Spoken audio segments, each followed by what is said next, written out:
नमस्कार दोस्तों, मैं रविंद्र कुमार और मेरे YouTube चैनल पर आप सभी का हार्दिक स्वागत है। दोस्तों, प्रतिदिन की महत्वपूर्ण क्लासों के हिसाब से जो अपन यहाँ पे MCQ चला रखे हैं वो इंपॉर्टेंट क्वेश्चन से संबंधित रहेगी। लेकिन चैनल पर पहली बार विजिट कर रहे हैं तो RK फिजिकल एजुकेशन क्लासेस को आप सब्सक्राइब कर ले और बेल आइकन को प्रेस कर ले ताकि प्रतिदिन की महत्वपूर्ण क्लासों का नोटिफिकेशन आपको प्राप्त होता रहे।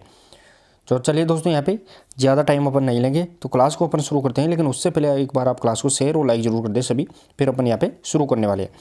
और जो आज अपना यहाँ पे टॉपिक रहेंगे दोस्तों, यहाँ पे आज के अपने टॉपिक रहेंगे वो उसमें अपन 100 क्वेश्चन ही कवर करेंगे। कुछ ज़्यादा थोड़ा सा टाइम है मेरे पास, किसी वजह से मेरे को यहाँ पे थोड़ा जाना है तो यहाँ पे ज़्यादा टाइम नहीं लेंगे। तो 100 क्वेश्चन ही आज की करेंगे।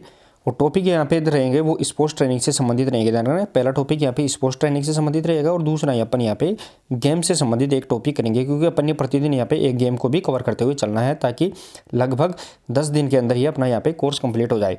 तो दोस्तों, एक बार क्लास को शेयर कर दीजिए सभी दोस्त। अपन यहाँ पे स्टार्ट करते हैं। शेयर और लाइक कर दिए एक बार सभी। और दोस्तों, अगर आपने क्लास ही नहीं देखी तो प्लेलिस्ट में जाकर आपके लिए सुविधा के अनुसार प्लेलिस्ट बना दी गई है। आप वहाँ से बार बार आप रिपीट करते रहिए प्रश्नों को, इंपॉर्टेंट रहेगा तो आप रिपीट करते रहिए यहाँ से। चलिए दोस्तों, आप क्लास शेयर कर दिया होगा। यहाँ पे पहला क्वेश्चन देखते हैं। प्रश्न नंबर 1 देखिए दोस्तों।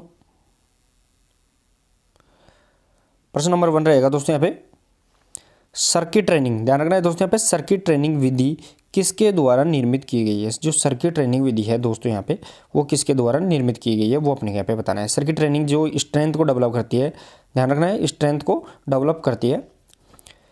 तो सर्किट ट्रेनिंग विधि के जो यहाँ पे जन्मदाता है, जो इसके फाउंडर है या किसके द्वारा ये बनाई गई है वो अपने यहाँ पे बताना है प्रश्न नंबर 1 में। जितने भी दोस्त जुड़े हैं क्लास को शेयर कर दे एक बार सभी दोस्त, क्लास को शेयर जरूर कर दे। शेयर और लाइक करने में आप कमी ना रखिए। प्रश्न नंबर 1 देखिए दोस्तों, और सही आंसर रहेगा दोस्तों यहाँ पे प्रश्न नंबर 1 का वो रहेगा एंडरसन और मॉर्गन। ध्यान रखना है, सर्किट ट्रेनिंग एंडरसन और मॉर्गन के द्वारा यहाँ पे बनाई गई है। नेक्स्ट और आइए प्रश्न नंबर 2।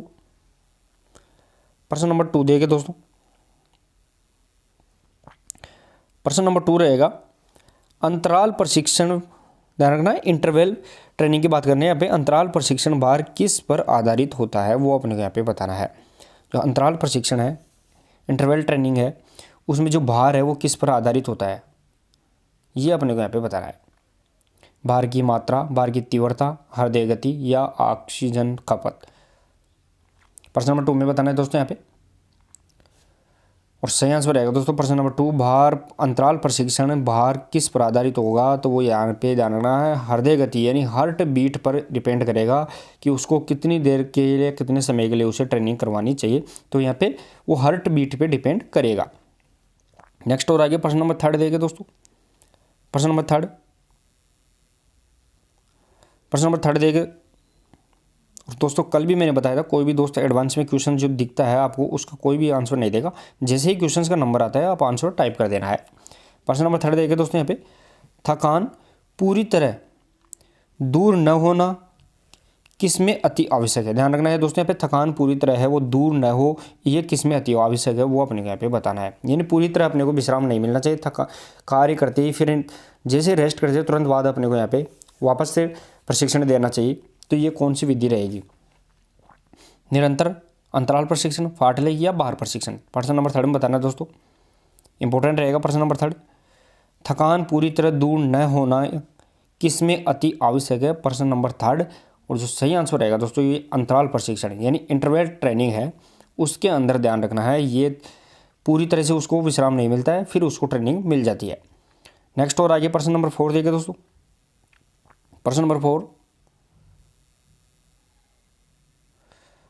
4 रहेगा दोस्तों यहाँ पे कार्डियोवैस्कुलर प्रणाली। ध्यान रखना है, CVR की बात कर रहे हैं अपन। कार्डियोवैस्कुलर प्रणाली है को कार्य क्षमता प्रदर्शन के लिए प्रशिक्षित किया जा सकता है किसके अपनाने से। ध्यान रखना है दोस्तों यहाँ पे, कार्डियोवैस्कुलर प्रणाली को कार्य क्षमता प्रदर्शन के लिए प्रशिक्षित किया जा सकता है किसके अपनाने से। कौन सी विधि है जिसके अपनाने से कार्डियोवैस्कुलर यानी जो हार्ट से संबंधित और ऑक्सीजन से संबंधित जो अपनी कैपेसिटी होती है उसको डेवलप किया जा सकता है।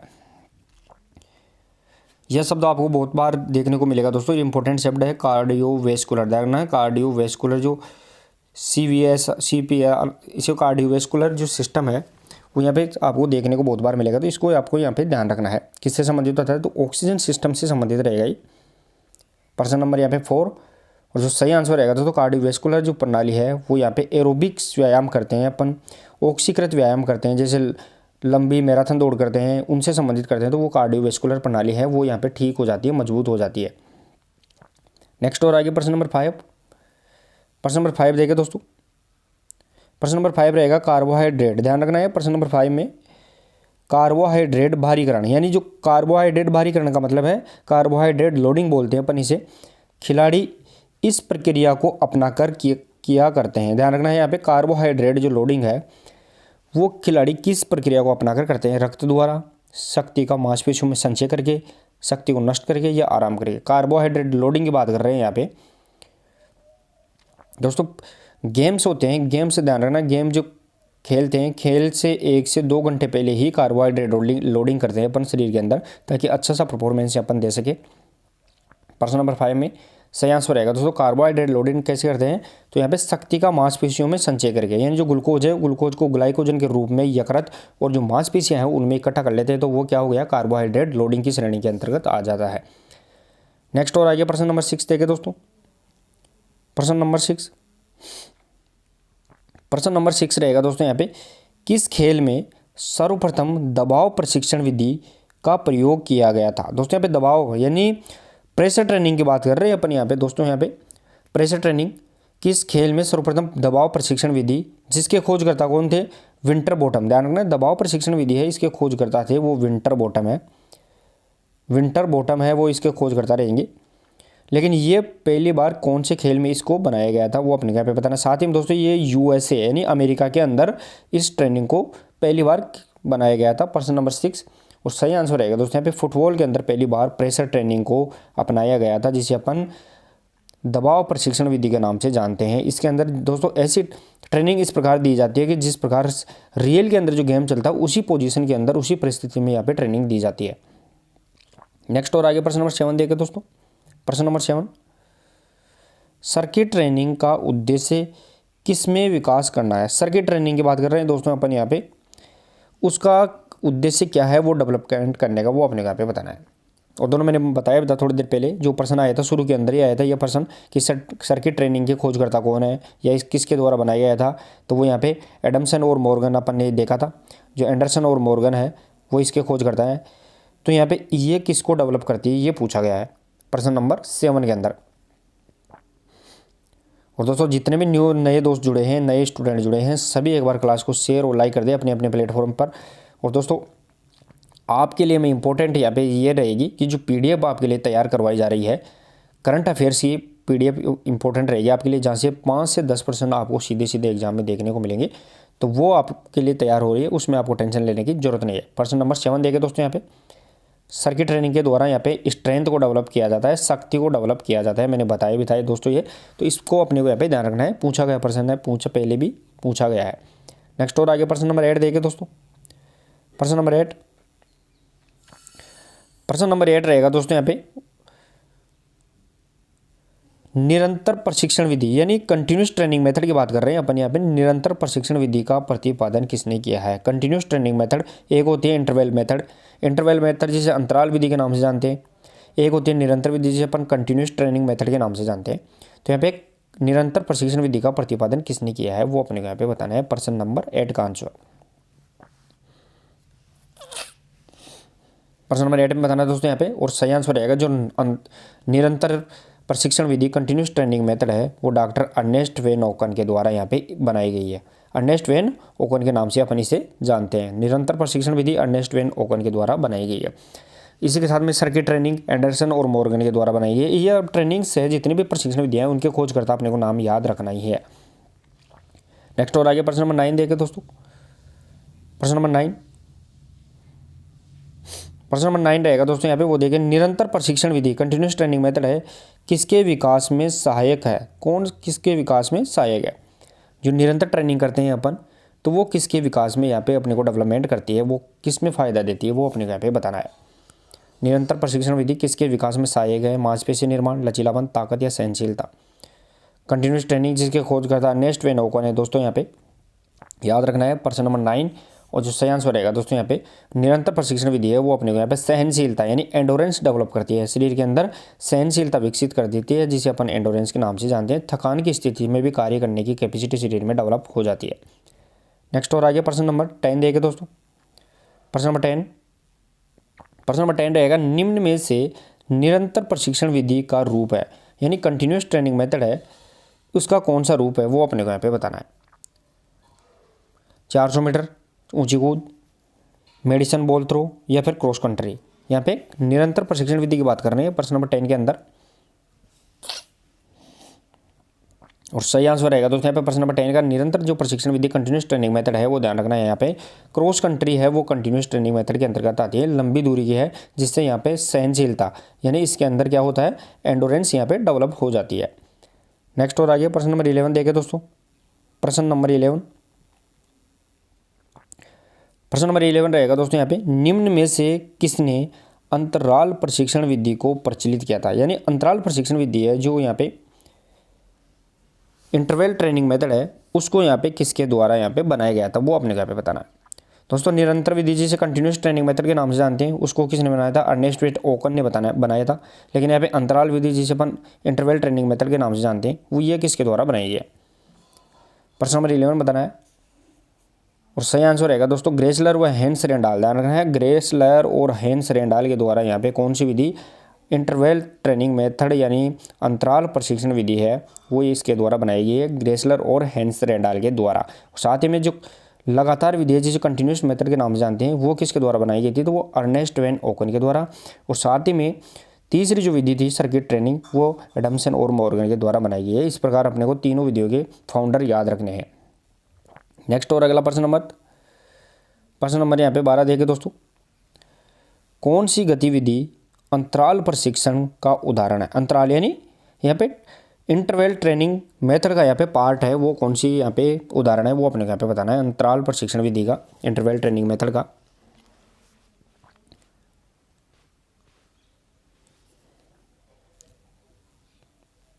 प्रश्न नंबर यहाँ पे 12 में बताना है दोस्तों। और सही आंसर रहेगा दोस्तों यहाँ पे अंतराल प्रशिक्षण विधि का जो यहाँ पे उदाहरण रहेगा वो ध्यान रखना है। यहाँ पे 100 मीटर की दौड़, जो 100 मीटर की दौड़ होती है वो अंतराल प्रशिक्षण है, क्योंकि 100 मीटर को दौड़ अपन करवा देते हैं, फिर थोड़ी सी देर के बाद में फिर अपन यहाँ पे 1-2 मिनट का रेस्ट लेके फिर से 100 मीटर करवाते हैं, तो ये चलता रहता है, तो ये अंतराल प्रशिक्षण हो गया है। तो यहाँ पे अंतराल प्रशिक्षण विधि का जो खोज करता है वो भी अपने को यहाँ पे याद रखना है, जो ग्रेसलर और हेंस रेंडाल रहेंगे। नेक्स्ट और आगे प्रश्न नंबर 13 देखे दोस्तों, थोड़ा सा विजिबल में दिक्कत आएगी, थोड़ा सा इसको एडजस्ट करना है। किस प्रशिक्षण विधि को टेरेस प्रशिक्षण, ध्यान रखना है दोस्तों यहाँ पे कौन सी प्रशिक्षण विधि है, कौन सी ट्रेनिंग मेथड है जिसको टेरेस प्रशिक्षण भी कहा जाता है वो अपने यहाँ पे बताना है। कौन सी प्रशिक्षण विधि है जिसको अपन टेरेस प्रशिक्षण भी कहते हैं। और दोस्तों जितने भी नए दोस्त जुड़े हैं सभी एक बार फिर से क्लास को शेयर और लाइक कर दें। दोस्तों ज़्यादा टाइम आज अपन नहीं लेंगे किसी कारणवश, तो क्लास को जल्दी खत्म करेंगे, लेकिन थोड़ा सा मैं इसका एनालिसिस जरूर करूँगा प्रत्येक पर्सन का, तो इसलिए थोड़ा सा टाइम भी लग सकता है। प्रश्न नंबर 13 सही आंसर रहेगा दोस्तों जो अंतराल प्रशिक्षण विधि है। ध्यान रखना अंतराल जिसे अपन इंटरवल ट्रेनिंग मेथड के नाम से जानते हैं, हेंस रेंडाल और ग्रेसलर के द्वारा जो बनाई गई है उसे अपन किस नाम से जानते हैं, टेरेस प्रशिक्षण विधि के नाम से भी जानते हैं। नेक्स्ट और आगे प्रश्न नंबर 14 देखें दोस्तों। प्रश्न नंबर 14 देखें दोस्तों, निम्न में से कौन सी विधि प्रयास व पुनःशक्ति प्राप्ति के सिद्धांत पर आधारित है। प्रयास और पुनःशक्ति यानी वापस से प्रयास करने के बाद में पुनः शक्ति मिल जाए, तो वो कौन सी यहाँ पे विधि रहेगी वो अपने यहाँ पे बताना है। प्रयास एवं पुनःशक्ति सिद्धांत है उस पर यहाँ पे डिपेंड करती है वो कौन सी यहाँ पे ट्रेनिंग मेथड रहेगी। प्रश्न नंबर 14 और सही आंसर रहेगा दोस्तों यहाँ पे वो ध्यान रखना है अंतराल विधि है उसे अपन प्रयास और शक्ति पुनः शक्ति प्राप्ति के जो सिद्धांत है उस पर डिपेंड करती है अंतराल प्रशिक्षण इंटरवल ट्रेनिंग मेथड, जिसके जो खोज करता है वो यहाँ पे हेंस रेंडाल और ग्रेसलर यहाँ पे रहेंगे। तो ये भी अपने को कंटिन्यू इनके फाउंडर याद रखना है, तब जाके याद होगा, बार बार इनको अपन को रिपीट करते रहना है। तो यहाँ पे लगातार विधि है कंटिन्यूस मैटर है, तो यहाँ पे अर्नेस्ट वैन ओकन रहेगा, और जो सर्किट ट्रेनिंग है इसके जो खोज करता रहेंगे दोस्तों सर्किट ट्रेनिंग के वो एंडरसन और मॉर्गन रहेगा। तो इस प्रकार अपने को कंटिन्यू इनके याद रखते हुए चलना है। नेक्स्ट और आगे प्रश्न नंबर 15 देखें दोस्तों। प्रश्न नंबर 15 फाट लेख प्रशिक्षण को किसने प्रचलित किया था? दोस्तों यहाँ पे फाट लेख प्रशिक्षण ये बहुत बार पूछी जाती है, वेरी वेरी इंपॉर्टेंट लगा लेना इसके, तो यहाँ पे पूछी जाती है। और इसके किस प्रकार प्रश्न बनते हैं मैं आपको बता देता हूँ एक ही प्रश्न के अंदर। एक प्रश्न तो सीधा सीधा आपको दिख रहा है कि फाट लेख प्रशिक्षण को किसने विकसित किया, ये तो इसका फाउंडर पूछा गया है। दूसरी बात, फाट लेख प्रशिक्षण का दूसरा नाम, तो ये भी पूछा जाता है, इसे अपन दूसरा नाम स्पीड प्ले के नाम से जानते हैं। साथ ही में ये क्या डेवलपमेंट करती है, तो ये एंडोरेंस, ना रखना, एंडोरेंस यानी सहनशीलता डेवलप करती है। तो इस प्रकार इसके 3 क्वेश्चन यहाँ पे बन के आते हैं। तो फाट लेख प्रशिक्षण को किसने प्रचलित किया था? प्रश्न नंबर 15 तो सही आंसर रहेगा दोस्तों यहाँ पे, वो ध्यान रखना है, गोस्टा होल्मर। गोस्टा होल्मर के द्वारा यहाँ पे फाट लेख प्रशिक्षण को विकसित किया गया था। नेक्स्ट और आगे प्रश्न नंबर 16। प्रश्न नंबर 16 देखिए दोस्तों, प्रश्न नंबर 16 रहेगा, निम्न में से कौन सी प्रशिक्षण विधि को स्पीड प्ले के नाम से जाना जाता है? देखिए दोस्तों, मैंने बताया था शुरू के अंदर ही, प्रश्न नंबर 15 बताया था कि जो फाट लेख प्रशिक्षण है उसको अन्य किस नाम से जानते हैं, कौन सी भाषा का शब्द है, तो ये स्वीडिश भाषा का शब्द है, ये भी पूछा गया प्रश्न है। और यहाँ पे क्या विकसित करता है, तो वो सहनशीलता, एंडोरेंस को विकसित करता है। तो प्रश्न नंबर यहाँ पे 16 स्पीड प्ले के नाम से किसे जाना जाता है, तो वो सही आंसर रहेगा प्रश्न नंबर 16 का, वो ध्यान रखना है दोस्तों यहाँ पे, फाट लेख को स्पीड प्ले के नाम से भी जाना जाता है। नेक्स्ट और आगे प्रश्न नंबर 17 देखें दोस्तों, प्रश्न नंबर 17, प्रश्न नंबर 17 रहेगा दोस्तों यहाँ पे, फाट लेख विधि द्वारा खिलाड़ी में क्या विकसित होता है? ये अपन ने यहाँ पे कंटिन्यू प्रश्न देख लिए हैं फाट लेख से संबंधित। तो यहाँ पे फाट लेख विधि है, उसके द्वारा खिलाड़ी के अंदर क्या डेवलपमेंट होता है वो अपने यहाँ पे बताना है। फाट लेख है, उसका दूसरा नाम स्पीड प्ले के नाम से भी जानते हैं। इसे स्वीडिश शब्द है, जो फाट लेख है वो कौन सी भाषा का शब्द है? स्वीडिश, ये भी अपने को यहाँ पे याद रखना है। और इसके द्वारा क्या डेवलपमेंट होता है खिलाड़ी के अंदर? प्रश्न नंबर 17। और मैंने बताया था दोस्तों इसके अंदर यहाँ पे एंडोरेंस यानी सहनशीलता विकसित करती है, कौन सी? फाट लेख विधि। साथ ही में जो शक्ति है वो स्ट्रेंथ को डेवलप करने की कार्य जो विधि है वो यहाँ पे सर्किट ट्रेनिंग रहेगी। नेक्स्ट और आगे प्रश्न नंबर 18 देखिए दोस्तों। और दोस्तों जो क्वेश्चंस की व्याख्या की जा रही है उस पर आप ज़्यादा ध्यान दिया करो, क्योंकि एक क्वेश्चन के अंदर मैं लगभग 4 से 5 क्वेश्चन बताने की कोशिश करता हूँ जहाँ भी ऑप्शन मिलता है। प्रश्न नंबर 18 देखिए दोस्तों, दबाव प्रशिक्षण विधि का प्रतिपादन किसने किया था? जो प्रेशर ट्रेनिंग है, मैंने बताया था शुरू के अंदर इसका क्वेश्चन आ गया था, प्रेशर ट्रेनिंग दबाव विधि है, इसका प्रतिपादन किसने किया था वो अपने यहाँ पे बताना है।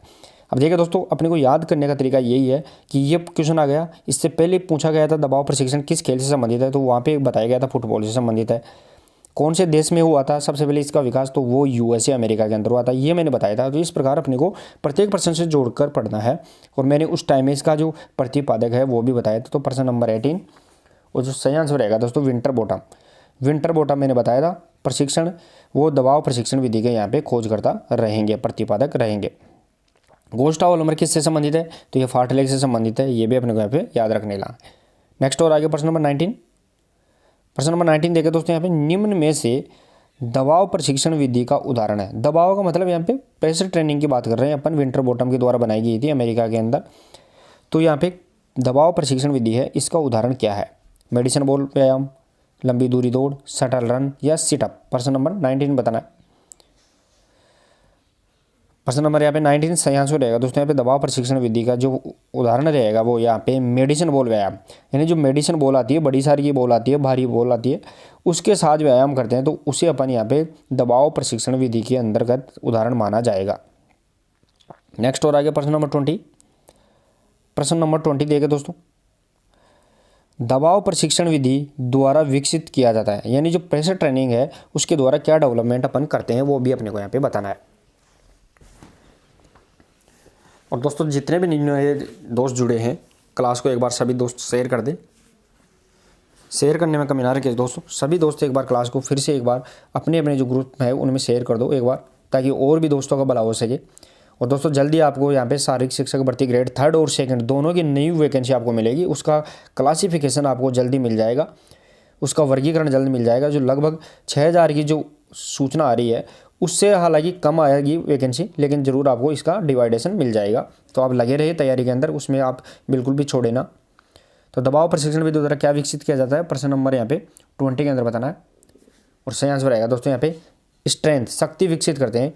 तो शक्ति विकसित करने की एक तो दबाव प्रशिक्षण विधि और एक सर्किट ट्रेनिंग विधि है, उससे भी अपन शक्ति विकसित करते हैं। नेक्स्ट और आगे प्रश्न नंबर 21। प्रश्न नंबर 21 देखे दोस्तों, भार प्रशिक्षण विधि का प्रतिपादन किसने किया है? यहाँ पे दोस्तों दबाव नहीं है, ये भार है, अलग से दोनों को याद रखना है। दबाव प्रशिक्षण विधि का है वो तो किया था विंटर बॉटम के द्वारा, लेकिन ये भार है, भार का मतलब रेजिस्टेंस ट्रेनिंग मेथड है, भार प्रशिक्षण विधि है, इसका प्रतिपादन किसने किया था। प्रश्न नंबर यहाँ पे 21 में बताना है दोस्तों, कंफ्यूज नहीं होना है। जो दबाव है वो प्रेशर ट्रेनिंग है जिसे विंटर बॉटम के द्वारा बनाया गया था और ये शक्ति को डेवलप करती है, लेकिन यहाँ पे भार यानी रेजिस्टेंट ट्रेनिंग मेथड है, ये किसके द्वारा यहाँ पे बनाई गई थी। प्रश्न नंबर 21 में सही आंसर बताना है। और भार प्रशिक्षण विधि का जो यहाँ पे खोज करता रहेंगे वो फ्रेडरिक यान रहेंगे दोस्तों। प्रश्न नंबर 21 सही आंसर रहेगा दोस्तों यहाँ पे फ्रेडरिक यान।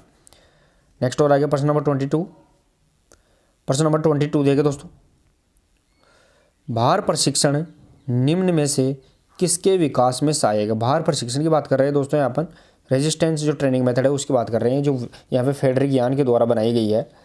तो ये क्या विकास करती है शरीर के अंदर, वो अपने यहाँ पे बताना है। प्रश्न नंबर 22 के अंदर बताना है। चलिए दोस्तों, यहाँ पे प्रश्न नंबर 22 और जो सही आंसर रहेगा दोस्तों, ये डेवलप करती है शरीर के अंदर भार प्रशिक्षण, वो यहाँ पे स्ट्रेंथ यानी शक्ति विकसित करती है। अब देखिए दोस्तों, 3 ट्रेनिंग मेथड हो गया आपको बताऊं जो शक्ति डेवलप करती है। एक भार प्रशिक्षण, दूसरी यहाँ पे दबाव प्रशिक्षण जिसे अपन प्रेशर के नाम जानते हैं, और तीसरी सर्किट ट्रेनिंग। 3 विधियों के द्वारा शक्ति का डेवलपमेंट किया जाता है, वो अपने को यहाँ पे याद रखना है, वेरी वेरी इंपॉर्टेंट रहेगा। भार प्रशिक्षण, दूसरी विधि कौन सी रहेगी वो दबाव प्रशिक्षण, और तीसरी विधि रहेगी वो सर्किट ट्रेनिंग। तीनों के द्वारा यहाँ पे स्ट्रेंथ विकसित की जाती है, शक्ति विकसित की जाती है। नेक्स्ट और आगे प्रश्न नंबर 23 देखिए दोस्तों, निम्न में से कौन सी गतिविधि का संबंध भार प्रशिक्षण से है। भार प्रशिक्षण की बात कर रहे हैं अपन यहाँ पे, वो अपने यहाँ पे बताना है।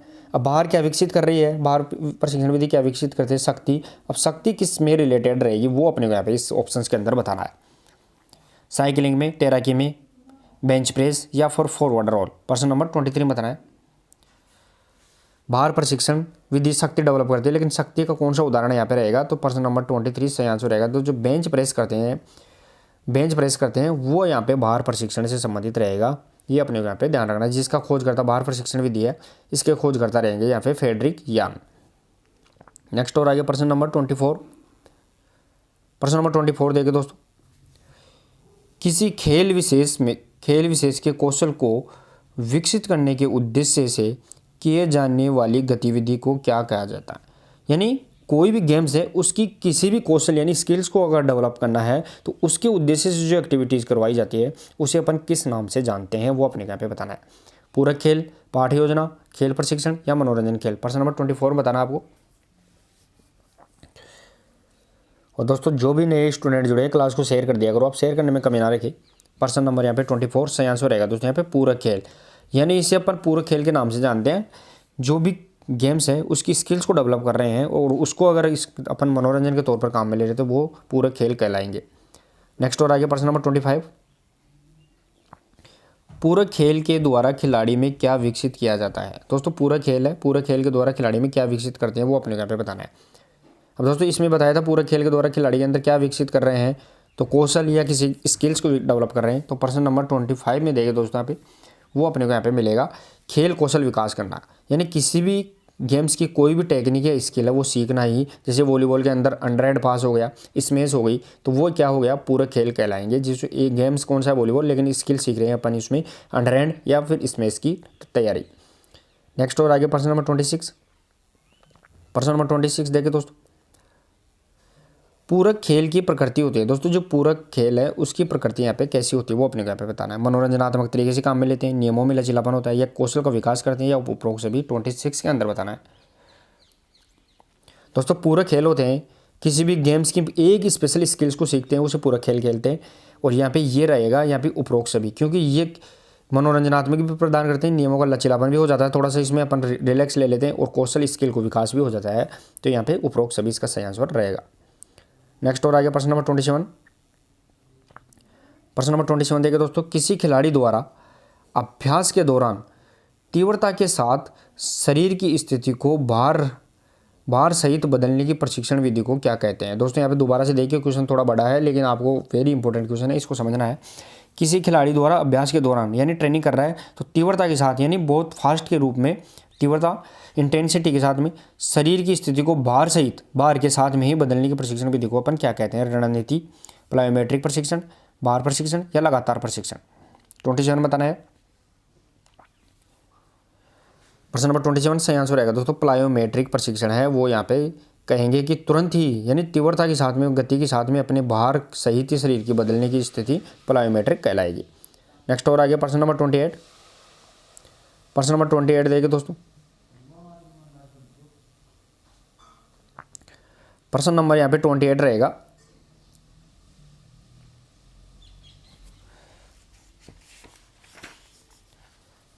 प्रश्न नंबर 28 देखिए दोस्तों, यहाँ पे प्लायोमेट्रिक प्रशिक्षण द्वारा खिलाड़ी में विकसित किया जाता है। जो प्लायोमेट्रिक प्रशिक्षण विधि है उसके द्वारा खिलाड़ी के अंदर क्या विकसित करते हैं? विस्फोटक शक्ति, सहनशीलता, क्षतिपूर्ति समय या लचीलापन। प्रश्न नंबर 28 में बताना है दोस्तों। प्लायोमेट्रिक विधि है, मैंने बताया था अभी। प्लायोमेट्रिक विधि के अंदर तीव्रता से यानी बहुत फास्ट काम करते हैं और वो भी किसके साथ में? भार के साथ में करते हैं। तो यहाँ पे उसके अंदर क्या लग गई? विस्फोटक ताकत लग रही है एक साथ। तो यहाँ पे एक्सप्लोजिव स्ट्रेंथ यानी विस्फोटक शक्ति है वो प्लायोमेट्रिक को यहाँ पे विकसित करती है। खिलाड़ी के अंदर जो विस्फोटक शक्ति है उसको विकसित करेगी कौन सी? प्लायोमेट्रिक ट्रेनिंग विधि। नेक्स्ट और आगे प्रश्न नंबर 29। प्रश्न नंबर 29 देखिए दोस्तों, प्रश्न नंबर 29 रहेगा यहाँ पे निम्न में से कौन सी गतिविधि का संबंध प्लायोमेट्रिक प्रशिक्षण से है? यहाँ पे कौन सी गतिविधि है जो प्लायोमेट्रिक प्रशिक्षण से संबंधित रहेगी वो अपने को यहाँ पे बताना है। प्रश्न नंबर 29 बताना है दोस्तों। प्लायोमेट्रिक में क्या हो रहा है? तो प्लायोमेट्रिक में विस्फोटक शक्ति लग रही है यानी एक साथ किसी भी कार्य को किया जा रहा है।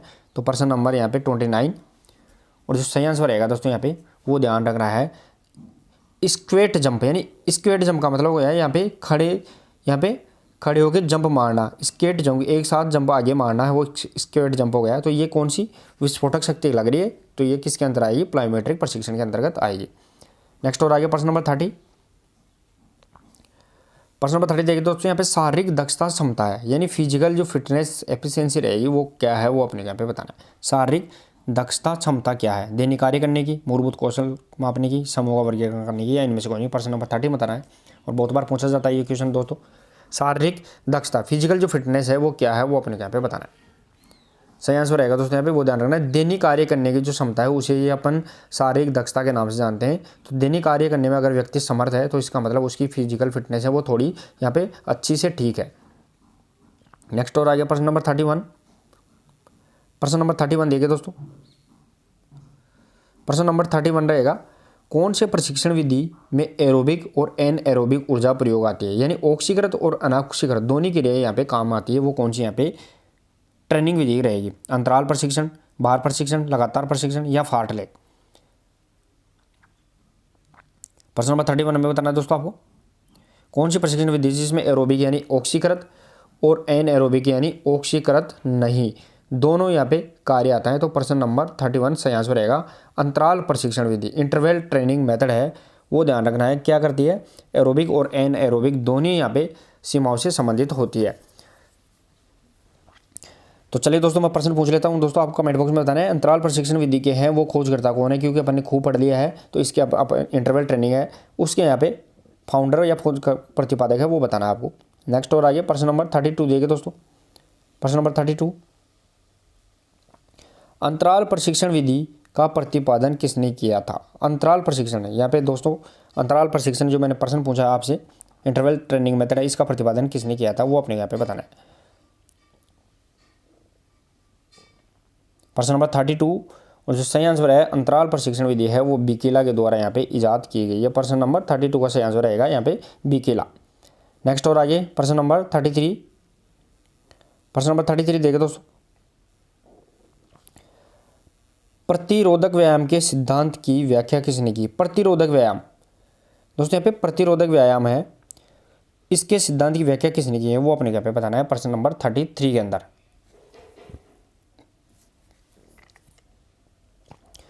दोस्तों प्रतिरोधक व्यायाम जिसे अपन भार प्रशिक्षण के नाम से जानते हैं, ध्यान रखना भार प्रशिक्षण है।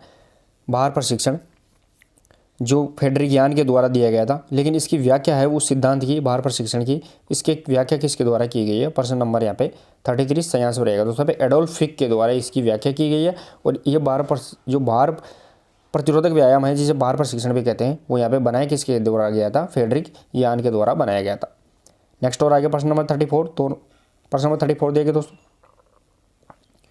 कौन सी प्रशिक्षण विधि क्रॉस कंट्री दौड़ पर आधारित है, यानी क्रॉस कंट्री दौड़ करवाते हैं उस पर ये आधारित है, वो कौन सी प्रशिक्षण विधि यहाँ पे रहेगी, वो अपने यहाँ पे बताना है। 34 बताना है दोस्तों, जिसके जो खोज करता है वो यहाँ पे गोस्टा होल्मर रहेंगे। ये मैं आपको हिंट बताता हूँ, तो हिंट के आधार पर अपन बताइए कि जो गोस्टा होल्मर है वो कौन सी प्रशिक्षण विधि के यहाँ पे खोज करता है जो क्रॉस कंट्री दौड़ से मिलती जुलती है। प्रश्न नंबर 34 सही आंसर रहेगा दोस्तों यहाँ पे फास्ट लेग विधि है, जिसे स्पीड प्ले के नाम से जानते हैं, वो क्रॉस कंट्री दौड़ से मिलती जुलती है और इसके जो खोज करता है वो यहाँ पे गोस्टा होल्मर रहेंगे। नेक्स्ट और आगे प्रश्न नंबर 35। प्रश्न नंबर 35 देखिए दोस्तों,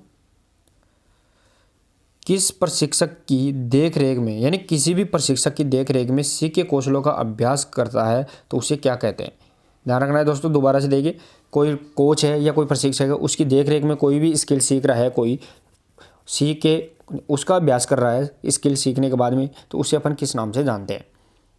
35 में बताना है आपको और सही आंसर रहेगा दोस्तों यहाँ पे, उसे अपन गुरविंग द स्ट्रोक, गुरविंग द स्ट्रोक के नाम से उसे अपन जानते हैं।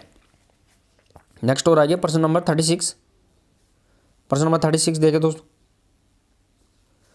प्रशिक्षण का सिद्धांत नहीं है दोस्तों, यहाँ पे ट्रेनिंग का सिद्धांत है वो कौन सा नहीं है, वो अपने यहाँ पे बताना है। प्रशिक्षण का सिद्धांत नहीं है, स्थिरता का सिद्धांत, अतिभार का सिद्धांत, व्यक्तिगत विभेद का सिद्धांत, विशिष्टता का सिद्धांत, 36 में बताना है और सही आंसर रहेगा दोस्तों यहाँ पे, वो ध्यान रखना है, प्रशिक्षण का जो सिद्धांत नहीं है वो स्थिरता का सिद्धांत नहीं है, यानी स्टेबिलिटी जो प्रिंसिपल है वो यहाँ पे नहीं रहेगा। साथ में अतिभार ओवरलोड का, व्यक्तिगत विभिन्नता का सिद्धांत और विशिष्टता का सिद्धांत, ये यहाँ पे प्रशिक्षण के सिद्धांत रहेंगे। नेक्स्ट और आगे प्रश्न नंबर 37, खेल प्रशिक्षण की विशेषता है, स्पोर्ट्स ट्रेनिंग है, इसकी यहाँ पे विशेषता है वो कौन सी है, वो अपने यहाँ पे बताना है। प्रदर्शन का लक्ष्य होना, प्रशिक्षण का व्यवस्थित होना, प्रशिक्षण का मूल्यांकन या उपरोक्त सभी। 37 बताना है दोस्तों आपको,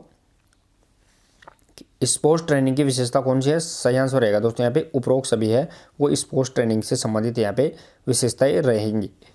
नेक्स्ट और आगे प्रश्न नंबर 38। लेकिन दोस्तों एक बार जितने भी नए दोस्तों स्टूडेंट जुड़े हैं क्लास को एक बार शेयर और फिर से लाइक कर दे, ताकि और भी दोस्त इसमें जुड़े और उनका भी यहाँ पे भला हो सके। प्रश्न नंबर 38 देखें दोस्तों, प्रश्न नंबर 38, प्रतिक्रिया समय किसका भाग है, रिएक्शन टाइम। ध्यान रखना है यहाँ पे प्रतिक्रिया समय है वो किसका यहाँ पे भाग है, वो अपने यहाँ पे बताना है। शारीरिक दक्षता का, गामक योग्यता, स्वास्थ्य दक्षता या रुग्णता। प्रतिक्रिया समय की बात कर रहे हैं अपन, रिएक्शन टाइम की बात कर रहे हैं, चपलता की बात कर रहे हैं अपन, यहाँ पे एजिलिटी से संबंधित बात कर रहे हैं। तो लेकिन एजिलिटी ये किससे संबंधित भाग है वो अपने यहाँ पे बताना है। 38 का आंसर, प्रतिक्रिया समय किसका भाग है, सही आंसर रहेगा दोस्तों गामक योग्यता, यानी जो मोटर कंपोनेंट्स एबिलिटीज है जो 5 प्रकार की होती है, स्पीड, स्ट्रेंथ, एंड्योरेंस, फ्लेक्सिबिलिटी और कोऑर्डिनेशन एबिलिटी, ये 5 प्रकार की जो यहाँ पे क्या है गामक योग्यता है, तो उनका यहाँ पे क्या है भाग है कौन, प्रतिक्रिया समय। नेक्स्ट और आगे प्रश्न नंबर 39। प्रश्न नंबर 39 देखें दोस्तों, यहाँ पे आइसोकाइनेटिक विधि किसने विकसित की। दोस्तों यहाँ पे आइसोकाइनेटिक विधि है वो किसके द्वारा विकसित की गई है, वो अपने यहाँ पे बताना है। दोस्तों 3 प्रकार की विधियाँ मिलेगी आपको, आइसोमेट्रिक, आइसोटोनिक और आइसोकाइनेटिक। तो यहाँ पे आइसोकाइनेटिक की बात कर रहे हैं अपन, वो किसके द्वारा यहाँ पे विकसित की गई है। प्रश्न नंबर यहाँ पे 39 सही आंसर रहेगा दोस्तों यहाँ पे 39 के अंदर, वो ध्यान रखना है जे पेरिन। यहाँ पे प्रश्न नंबर 39 सही आंसर रहेगा दोस्तों, आइसोकाइनेटिक विधि है वो जे पेरिन के द्वारा विकसित की गई है। नेक्स्ट और आगे प्रश्न नंबर 40। प्रश्न नंबर 40 देखिए दोस्तों, शारीरिक दक्षता का कौन सा तत्व नहीं है, यानी फिजिकल फिटनेस का जो कंपोनेंट्स है वो कौन सा नहीं है, वो अपने यहाँ पे बताना है। प्रश्न नंबर 40 के अंदर बताना है दोस्तों आपको।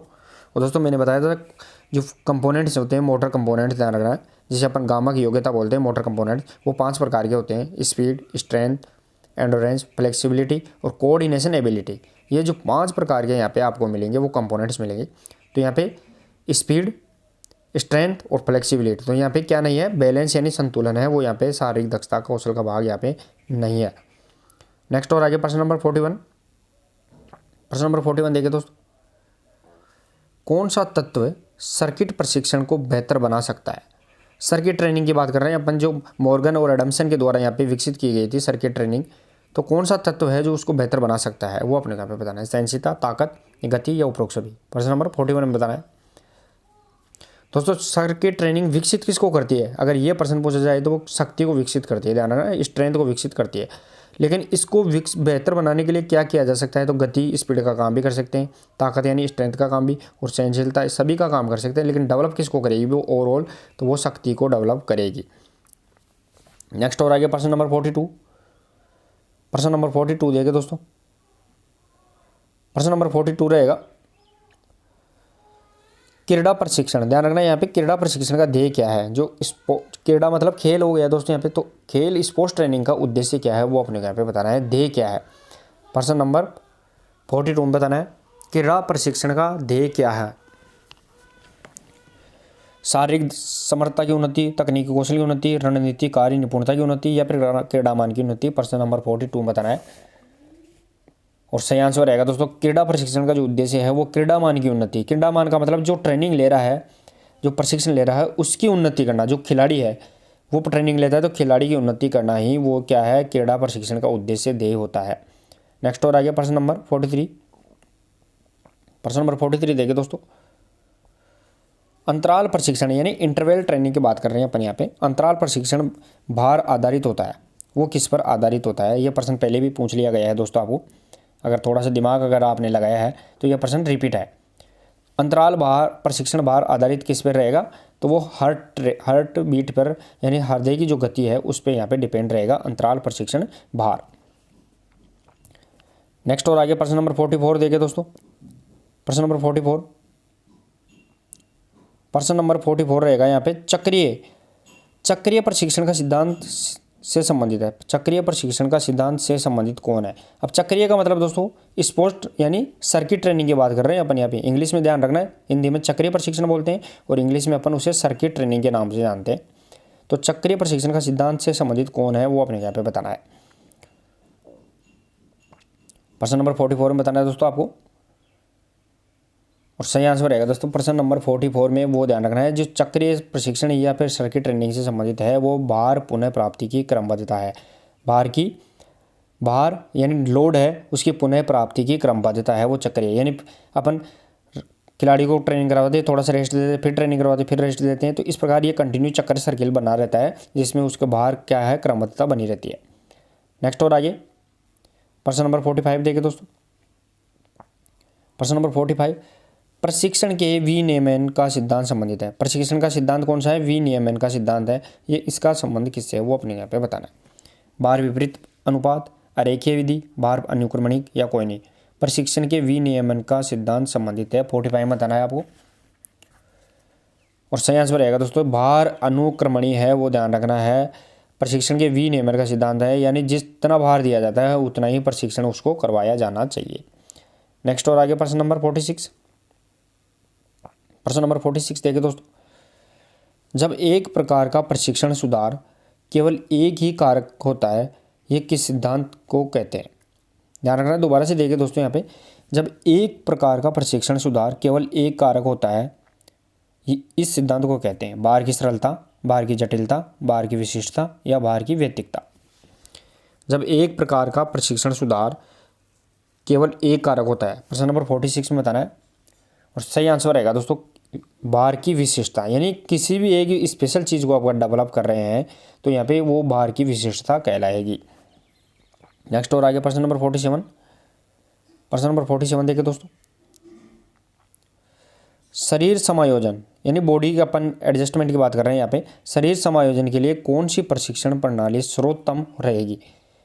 दोस्तों शरीर समायोजन के लिए सबसे अच्छी जो ट्रेनिंग प्रणाली है, सिस्टम है, वो कौन सा रहेगा। अंतराल प्रशिक्षण, उच्च एटीट्यूड प्रशिक्षण, फाटलेग या सर्किट ट्रेनिंग, कौन सी रहेगी इनमें से सबसे बेटर वो अपने यहाँ पे बताना है। प्रश्न नंबर 47 बताना है दोस्तों आपको।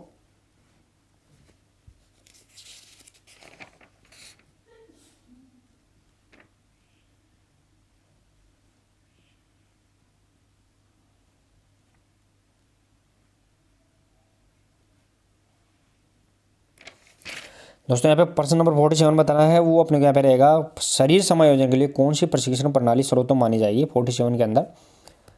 और सही आंसर रहेगा दोस्तों प्रश्न नंबर 47 का, वो रहेगा अंतराल प्रशिक्षण, यानी इंटरवल ट्रेनिंग है जो किसके द्वारा विकसित की गई थी, बिकिला के द्वारा यहाँ पे विकसित की गई थी, बिकिला के द्वारा। सर्किट ट्रेनिंग यहाँ पे किसके द्वारा विकसित की गई थी, मॉर्गन और एडम्सन के द्वारा।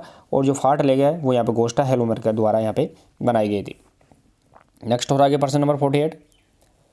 प्रश्न नंबर 48 देखिए दोस्तों, खेल प्रशिक्षण का उद्देश्य क्या है, स्पोर्ट्स ट्रेनिंग दी जाती है उसका उद्देश्य क्या होता है, वो अपने को यहाँ पे बताना है। ट्रेनिंग क्यों देते हैं खेल के अंदर, उसका कारण बताना है, उद्देश्य क्या। शारीरिक दक्षता बनाती है, यांत्रिक कौशल और युक्ति कौशल या उपरोक्त सभी। प्रश्न नंबर 48 और सही आंसर रहेगा दोस्तों यहाँ पे स्पोर्ट्स ट्रेनिंग करवाई जाती है वो उपरोक्त सभी, यानी जो स्किल की यांत्रिक यानी बायोलॉजी बायोमैकेनिकल उसका डेवलप करना, साथ में टैक्टिक्स उसकी विकसित करना और शारीरिक दक्षता यानी फिजिकल फिटनेस भी उसमें विकसित की जाती है। नेक्स्ट हो रहा है प्रश्न नंबर 49। प्रशिक्षण विधि में आराम की अवधि हितकारी रूप से उपयोगी है। किस प्रशिक्षण पद्धति के अंदर है, कौन सी ट्रेनिंग विधि है जिसमें आराम की अवधि है वो हितकारी रूप से उपयोगी है। हितकारी मतलब वो फायदेमंद रहेगी। भार प्रशिक्षण में कंटिन्यूस प्रशिक्षण, सतत का मतलब यहाँ पे कंटिन्यूस ट्रेनिंग जो अर्नेस्ट वेन ओकन के द्वारा बनाई गई थी। अंतराल प्रशिक्षण यानी इंटरवल ट्रेनिंग, या फिर पुनरावृत्ति यानी रिपीटेशन ट्रेनिंग। प्रश्न नंबर 49 बताना है और जो सही आंसर रहेगा दोस्तों यहाँ पे वो ध्यान रखना है, जो आराम की अवधि होती है वो यहाँ पे अंतराल प्रशिक्षण विधि इंटरवल जो ट्रेनिंग मेथड होती है उसके अंदर अपन यहाँ पे फायदेमंद रहेगी, हितकारी रहेगी। नेक्स्ट और आगे प्रश्न नंबर 50। प्रश्न नंबर 50 देखे दोस्तों, ऊंचाई प्रशिक्षण के निर्धारण में सहायक है। ऊंचाई प्रशिक्षण यानी हाई एल्टीट्यूड अपन जो ट्रेनिंग करते हैं उसे अपन ऊंचाई प्रशिक्षण के नाम से जानते हैं, उसके निर्धारण में क्या सहायक है वो अपने यहाँ पे बताना है। दोस्तों हाई एल्टीट्यूड की बात कर रहे हैं, ऊंचाई प्रशिक्षण की बात कर रहे हैं, उसके निर्धारण में सहायक क्या है, प्रश्न नंबर 50 बताना है। तो सही आंसर रहेगा दोस्तों यहाँ पे हीमोग्लोबिन की गिनती है वो यहाँ पे काउंट करते हैं। जो ऊपर यानी ऊंचे स्थानों पर ट्रेनिंग दी जाती है, जैसे शिमला के अंदर जो सिलारू है हाई एल्टीट्यूड सेंटर, तो वहाँ पे जो ट्रेनिंग दी जाती है वो यहाँ पे क्या काउंट करते हैं, हीमोग्लोबिन की उसमें गिनती की जाती है। नेक्स्ट और आगे प्रश्न नंबर 51। प्रश्न नंबर 51 देखे दोस्तों यहाँ पे, खेल प्रशिक्षण का उद्देश्य होता है यानी स्पोर्ट्स ट्रेनिंग का उद्देश्य क्या है वो अपने यहाँ पे बताना है। बार बार प्रश्न रिपीट हो क्या रहा है, लेकिन ये प्रश्न में ऑप्शंस आपको अलग मिलेंगे। खेल प्रशिक्षण स्पोर्ट्स ट्रेनिंग का उद्देश्य क्या है, सामाजिक क्षमता में सुधार, तकनीक कौशल में सुधार, शारीरिक दक्षता में सुधार, या फिर खेल प्रदर्शन में सुधार। स्पोर्ट्स ट्रेनिंग देने का क्या उद्देश्य है 51 में बताना है। और सही आंसर रहेगा दोस्तों 51 में वो खेल प्रदर्शन यानी जो उसकी स्पोर्ट्स परफॉर्मेंस है, गेम्स का परफॉर्मेंस है वो उसको टॉप बनाए रखना है, वो यहाँ पे उसके लिए अपन क्या देते हैं, स्पोर्ट्स ट्रेनिंग देते हैं। नेक्स्ट और आगे प्रश्न नंबर 52। प्रश्न नंबर 52 देखिए दोस्तों, खेल प्रशिक्षण के योजनाबद्ध चरणों में सबसे प्रारंभिक चरण होगा। दोस्तों अपन स्पोर्ट्स ट्रेनिंग देते हैं, उसके जो चरण होते हैं उनमें से सबसे पहला चरण है वो प्रारंभिक चरण कौन सा रहेगा। स्पोर्ट्स ट्रेनिंग के जो योजनाबद्ध चरण है उसमें पहला चरण कौन सा होता है, फीडबैक, प्रशिक्षण का संपादन, मूल्यांकन या लक्ष्य या उद्देश्य तय करना। 52 बताना है। तो दोस्तों यहाँ पे सही आंसर रहेगा दोस्तों यहाँ पे लक्ष्य व उद्देश्य तय करना, यानी लक्ष्य और उद्देश्य को ध्यान में रखकर ही अपन क्या बनाते हैं, स्पोर्ट्स ट्रेनिंग की योजना बनाते हैं कि किसी खिलाड़ी को अगर ओलंपिक में मेडल जीतना है तो उसके अकॉर्डिंग अपन ट्रेनिंग करवाएंगे, या फिर किसी को नेशनल गेम में जीतना है तो उसके अकॉर्डिंग, तो उसके अनुसार ही अपन यहाँ पे क्या बनाते हैं, लक्ष्य और उद्देश्य को ध्यान में रख के ही योजना बनाते हैं। नेक्स्ट और आगे प्रश्न नंबर 53। प्रश्न नंबर 53 देखें दोस्तों यहाँ पे, निम्नलिखित में से कौन सा खेल प्रशिक्षण की विशेषता नहीं है। कौन सा खेल प्रशिक्षण की विशेषता नहीं है वो अपने यहाँ पे बताना है। स्पोर्ट्स ट्रेनिंग की यहाँ पे कौन सी विशेषता नहीं है, मानव संचय का दोहन, नियंत्रित दैनिक नित्यवर्य, स्थिर प्रक्रिया या शैक्षिक प्रक्रिया। 53 बताना है और सही आंसर रहेगा दोस्तों यहाँ पे जो स्पोर्ट्स ट्रेनिंग है उसकी विशेषता नहीं है वो रहेगी स्थिर प्रक्रिया नहीं रहेगी, इसमें गतिशील प्रक्रिया यहाँ पे रहेगी। नेक्स्ट और आगे प्रश्न नंबर 54।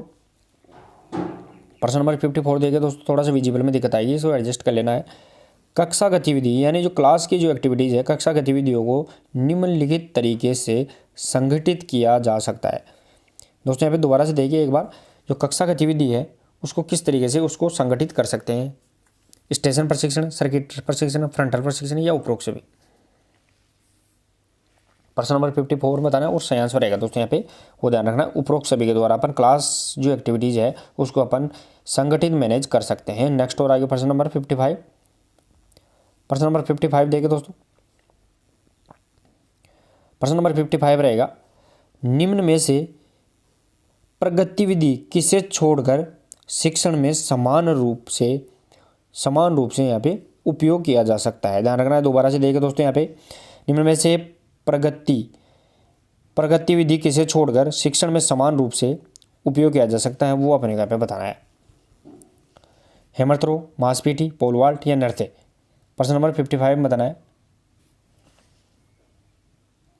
प्रश्न नंबर यहाँ पे 55 सही आंसर रहेगा दोस्तों। जो पोल वॉल्ट है उसको ध्यान रखना है, प्रगति विधि है, इसे छोड़कर शिक्षण में समान रूप से इसे अपन क्या कर सकते हैं, अपना सकते हैं।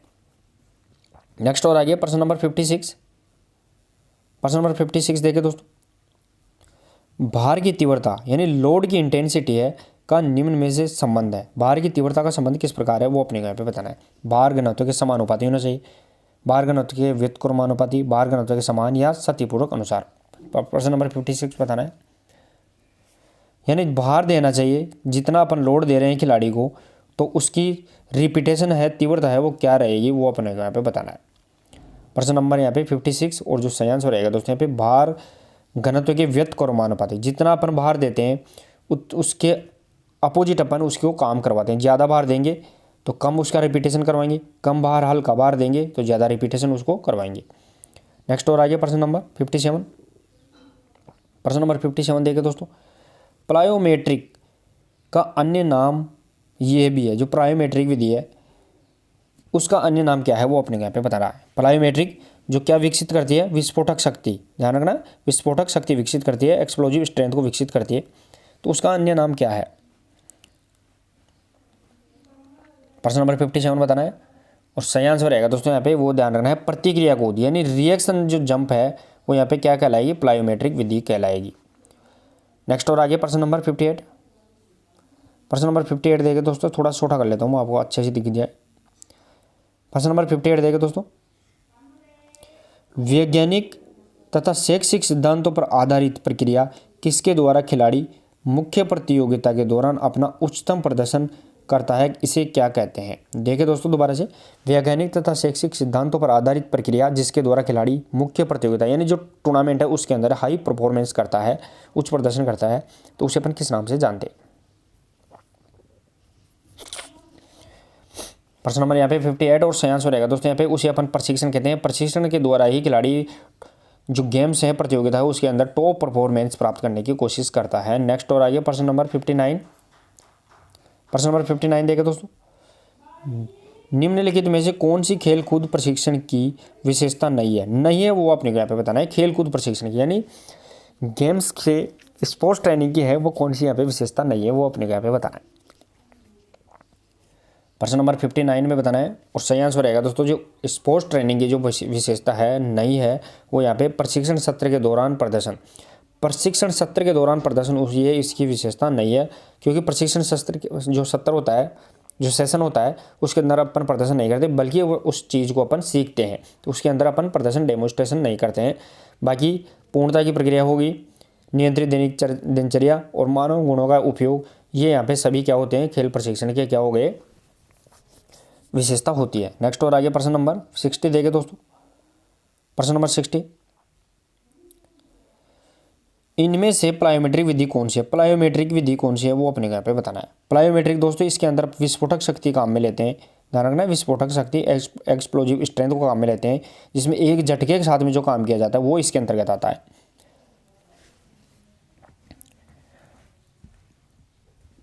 प्रश्न नंबर यहाँ पे 60 के अंदर बताना है और जो सही आंसर रहेगा दोस्तों यहाँ पे वो इसका सही आंसर रहेगा उपरोक्त सभी, क्योंकि जो हनी होप्स है, टेक जंप है, टक जंप है या हर्डल होपिंग है, उसके अंदर अपन झटके के साथ में सब कार्य करते हैं, तो यहाँ पे किसके एक्सप्लोजिव स्ट्रेंथ इसके अंतर्गत आएगी। नेक्स्ट और आगे प्रश्न नंबर 61। प्रश्न नंबर 61 देखिए दोस्तों,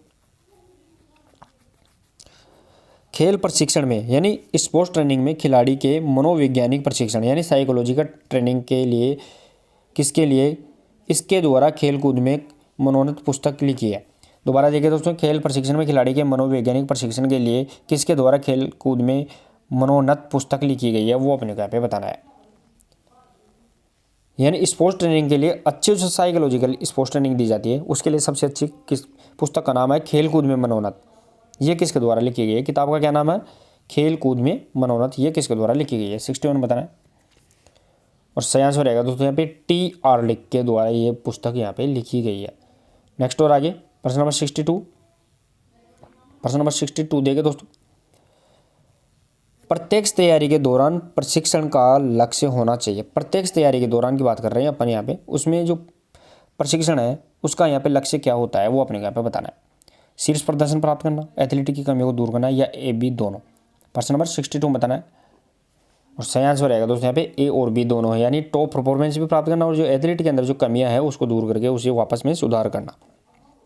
नेक्स्ट और आगे प्रश्न नंबर 63। प्रश्न नंबर 63 देखिए दोस्तों, इनमें से कौन सी विधि द्वारा एरोबिक क्षमता का विकास किया जाता है? एरोबिक मतलब यहाँ पे ऑक्सीकरण क्षमता का विकास करेंगे, वो कौन सी विधि रहेगी? प्रायोमेट्रिक, दबाव प्रशिक्षण, निरंतर विधि, या सेंसरी विधि। प्रश्न नंबर 63 बताना है। और दोस्तों इस विधि का जो खोज करता है वो रहेगा यहाँ पे अर्नेस्ट वैन ओकन।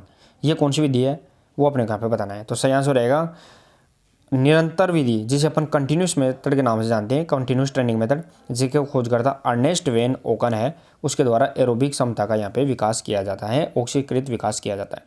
नेक्स्ट और आगे प्रश्न नंबर 64। मांसपेशी या हाइपरट्रोफी का विकास किया जाता है। मांसपेशी या हाइपरट्रोफी, दोस्तों हाइपरट्रोफी शब्द क्या है? हाइपर हो गया, हाइपर का मतलब ज़्यादा, यानी मसल्स को ज़्यादा विकसित करने के लिए कौन सी यहाँ पे अपन लेते हैं? एक होती है हाइपरट्रोफी, दूसरी होती है एट्रोपी और डिस्ट्रोपी। तो ये कमजोरी से महसूस होती है, हाइपरट्रोपी है वो ध्यान रखना है यहाँ पे ज़्यादा। प्रश्न नंबर 64 में बताना है। और सही आंसर रहेगा दोस्तों अधिकतम प्रतिरोध विधि, यानी मैक्सिमम जो रेजिस्टेंस विधि है, मेथड है, वो यहाँ पे मांसपेशियों की हाइपरट्रोफी का विकास करती है। नेक्स्ट और आगे प्रश्न नंबर 65। प्रश्न नंबर 65 देखिए दोस्तों यहाँ पे शक्ति सहनशीलता, स्ट्रेंथ एंडोरेंस की बात कर रहे हैं अपन यहाँ पे। शक्ति सहनशीलता का विकास किसके द्वारा किया जाता है? शक्ति सहनशीलता की बात कर रहे हैं अपन दोस्तों यहाँ पे, उसका विकास किसके द्वारा किया जाता है? स्ट्रेंथ एंडोरेंस की बात कर रहे हैं, उसका विकास किसके द्वारा करेंगे? सेंसरी विधि, सर्किट ट्रेनिंग, अधिकतम प्रतिरोध, या मंद खिंचाव विधि। 65 में बताना है। और सही आंसर रहेगा दोस्तों यहाँ पे सर्किट ट्रेनिंग। सर्किट ट्रेनिंग है वो स्ट्रेंथ को विकसित करती है, मैंने शुरू में बताया था। तो शक्ति सहनशीलता, तो स्ट्रेंथ एंडोरेंस को विकसित करने का जो कार्य करेगी वो सर्किट ट्रेनिंग, जिसके खोजकर्ता कौन है? सर्किट ट्रेनिंग के वो एंडरसन और मॉर्गन इसके खोजकर्ता रहेंगे। तो चलिए दोस्तों ये अपन ने 65 क्वेश्चन किए हैं प्रशिक्षण स्पोर्ट्स ट्रेनिंग से संबंधित। अब अपन यहाँ पे गेम्स देखते हैं एक, और गेम्स के क्वेश्चन अपन करते हैं। तो यहाँ पे क्लास को एक बार फिर से सभी दोस्त शेयर कर दीजिए, क्लास को शेयर और लाइक कर दे। अपन गेम्स के यहाँ पे क्वेश्चन करते हैं। तो चलिए दोस्तों यहाँ पे गेम्स से संबंधित पहला क्वेश्चन अपने को यहाँ पे रहेगा, वो देखिए दोस्तों यहाँ पे कबड्डी में अधिकतम कितने खिलाड़ी एक टीम में खेलते हैं, वो अपने को यहाँ पे बताना है। कबड्डी के अंदर अधिकतम कितने खिलाड़ी एक टीम के अंदर खेलते हैं, वो अपने को यहाँ पे प्रश्न नंबर 1 में बताना है। चलिए दोस्तों यहाँ पे प्रश्न नंबर 1 सही आंसर रहेगा दोस्तों, आप सब जानते हैं 7 खिलाड़ी एक टीम के अंदर खेलते हैं। खेलते शब्द पूछा गया है दोस्तों यहाँ पे, खेलते। अगर टीम में पूछें तो टीम में यहाँ पे कितने खिलाड़ी होते हैं, तो वो 12 खिलाड़ी होते हैं, लेकिन यहाँ पे खेलते कितने हैं? 7 खिलाड़ी। तो इसका सही आंसर रहेगा 7 खिलाड़ी। नेक्स्ट और आगे प्रश्न नंबर 2। प्रश्न नंबर 2 देखिए दोस्तों यहाँ पे प्रश्न नंबर 2 रहेगा कबड्डी को एशियाई खेलों में कब शामिल किया गया? दोस्तों यहाँ पे कबड्डी है, कबड्डी को एशियाई गेम्स में कब शामिल किया गया वो अपने का बताना है। एशियाई खेल 1991 में स्टार्ट हुए थे, लेकिन कबड्डी को कब शामिल किया गया था वो बताना है।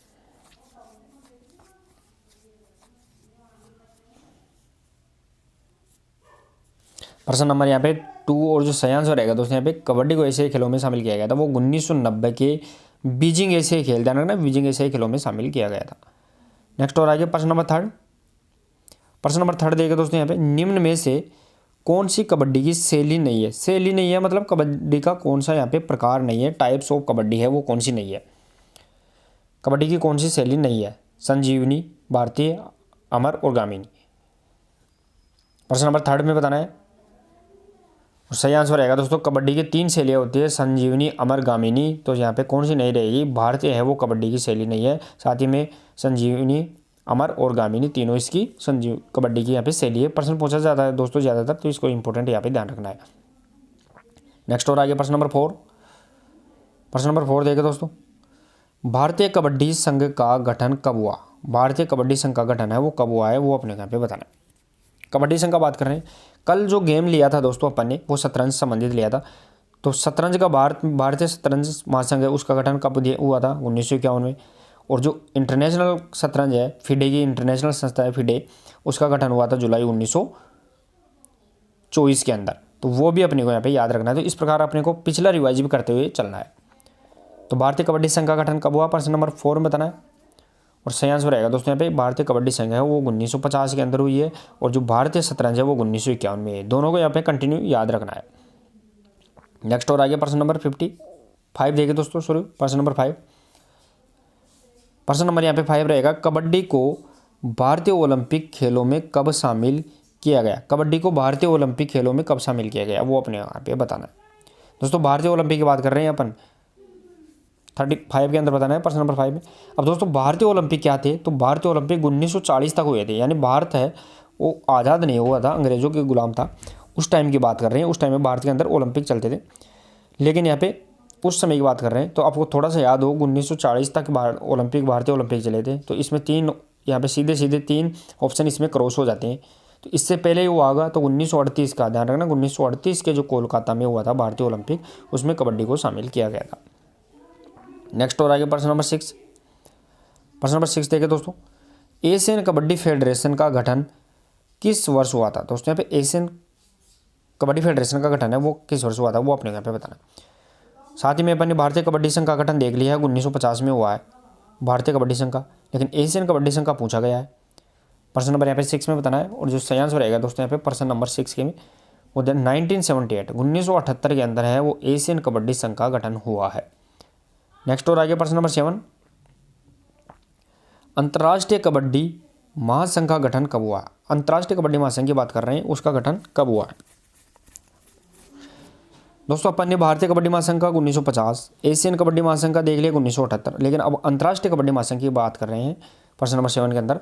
तो सही आंसर रहेगा दोस्तों सन 2004 के अंदर अंतर्राष्ट्रीय कबड्डी महासंघ का गठन हुआ है। तो यहाँ पे तीनों कबड्डी से संबंधित तीनों डेट अपने को यहाँ पे फेडरेशन की याद रखनी है। नेक्स्ट और आगे प्रश्न नंबर 8। प्रश्न नंबर 8 देखे दोस्तों यहाँ पे, कौन से एशियाई खेलों में महिला कबड्डी स्पर्धा को शामिल किया गया है। कौन से एशियाई खेलों में महिला कबड्डी को शामिल किया गया है। दोस्तों कबड्डी के अपन ओल्ड क्वेश्चन देख रहे हैं, जो स्टैटिक क्वेश्चन होते हैं वो देख रहे हैं। अगर करंट अफेयर से संबंधित क्वेश्चन देखने हैं तो आप प्लेलिस्ट में जाकर करंट अफेयर्स की जो क्लास है वो आप देख लें, वहाँ से आपको सभी गेम्स के करंट अफेयर्स के क्वेश्चन आपको मिल जाएंगे। तो वो आप वहाँ से जाके देख सकते हैं। प्रश्न नंबर यहाँ पे 8, कौन से एशियाई खेलों में महिला कबड्डी की स्पर्धा को शामिल किया गया था। पुरुष को कब किया गया था एशियाई में, वो 1990 की बीजिंग में किया गया था। प्रश्न अपन ने देख लिया है। लेकिन यहाँ पे महिलाओं से संबंधित है प्रश्न नंबर 8। और सही आंसर रहेगा दोस्तों यहाँ पे 2010 के गुआंगजू जो चीन के अंदर हुए थे उसमें कबड्डी को शामिल किया गया था। नेक्स्ट और आगे प्रश्न नंबर 9। प्रश्न नंबर 9 देखें दोस्तों, प्रथम एशियन कबड्डी चैंपियनशिप पुरुष कहाँ आयोजित हुई है। पुरुष की बात कर रहे हैं अपन यहाँ पे। प्रथम एशियन कबड्डी चैंपियनशिप पुरुष है वो कहाँ आयोजित हुई है वो अपने यहाँ पे बताना। प्रश्न नंबर 9 बताना है दोस्तों यहाँ पे। और सही आंसर रहेगा दोस्तों यहाँ पे वो ध्यान रखना है 1980 को कोलकाता के अंदर आयोजित हुई थी प्रथम एशियन पुरुष कबड्डी चैंपियनशिप। और एशियाई कबड्डी फेडरेशन है उसकी स्थापना मैंने बता दी 1978 में हुई थी। नेक्स्ट और आगे प्रश्न नंबर 10। प्रश्न नंबर 10 देखें दोस्तों, प्रथम एशियन कबड्डी चैंपियनशिप महिला कहाँ आयोजित की गई। दोस्तों यहाँ पे पुरुष की अपन ने देख ली है, पुरुष की कहाँ आयोजित हुई थी 1980 कोलकाता के अंदर पहली पुरुष कबड्डी चैंपियनशिप। लेकिन अब महिलाओं के बारे में पूछा गया है वो कहाँ आयोजित हुई थी पहली बार। प्रश्न नंबर 10 बताना है। और सही आंसर रहेगा दोस्तों 2005 के अंदर हैदराबाद में प्रथम महिला एशिया कबड्डी चैंपियनशिप का आयोजन किया गया था। बल्कि पहली पुरुष कबड्डी चैंपियनशिप का आयोजन कोलकाता में 1980 में किया गया था। दोनों में डिफरेंस याद रखना है। नेक्स्ट और आगे प्रश्न नंबर 11, पुरुष वर्ग के लिए कबड्डी मैदान की लंबाई कितनी होती है। दोस्तों यहाँ पे पुरुष वर्ग के लिए कबड्डी मैदान की लंबाई अपन पूछ रहे हैं वो कितनी होती है।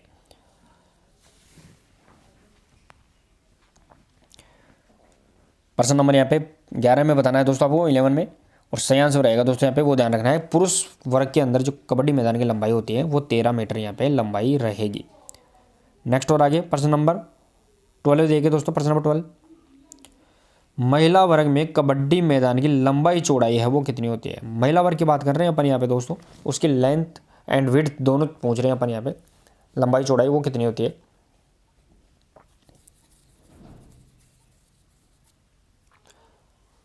प्रश्न नंबर यहाँ पे 12 और जो सही आंसर रहेगा दोस्तों यहाँ पे वो ध्यान रखना है, महिला वर्ग के अंदर कबड्डी की लंबाई चौड़ाई वो 12 × 8 मीटर यहाँ पे ग्राउंड्स की रहेगी। नेक्स्ट और आगे प्रश्न नंबर 13। और दोस्तों कोई भी एडवांस आंसर ना दे, जो भी प्रश्न दिखता है पूछा जाता है उसका आप ही आंसर दे, एडवांस में कोई भी आंसर नहीं दे, तो आप डिसिप्लिन बनाए रखें दोस्तों इसके लिए भी। प्रश्न नंबर 13 देखें दोस्तों यहाँ पे, पुरुष वर्ग के लिए कबड्डी मैदान की चौड़ाई कितनी होती है। दोस्तों अपन ने लंबाई देख ली थी पुरुष वर्ग के लिए और थोड़ा सा ध्यान दिया है तो लंबाई देख ली थी, लेकिन अब चौड़ाई पूछी गई है। लंबाई अपन ने देखी थी 13 मीटर होती है पुरुष वर्ग के लिए, महिलाओं के लिए तो 12 × 8 होती है, लेकिन यहाँ पे पुरुष वर्ग के लिए चौड़ाई पूछी गई है।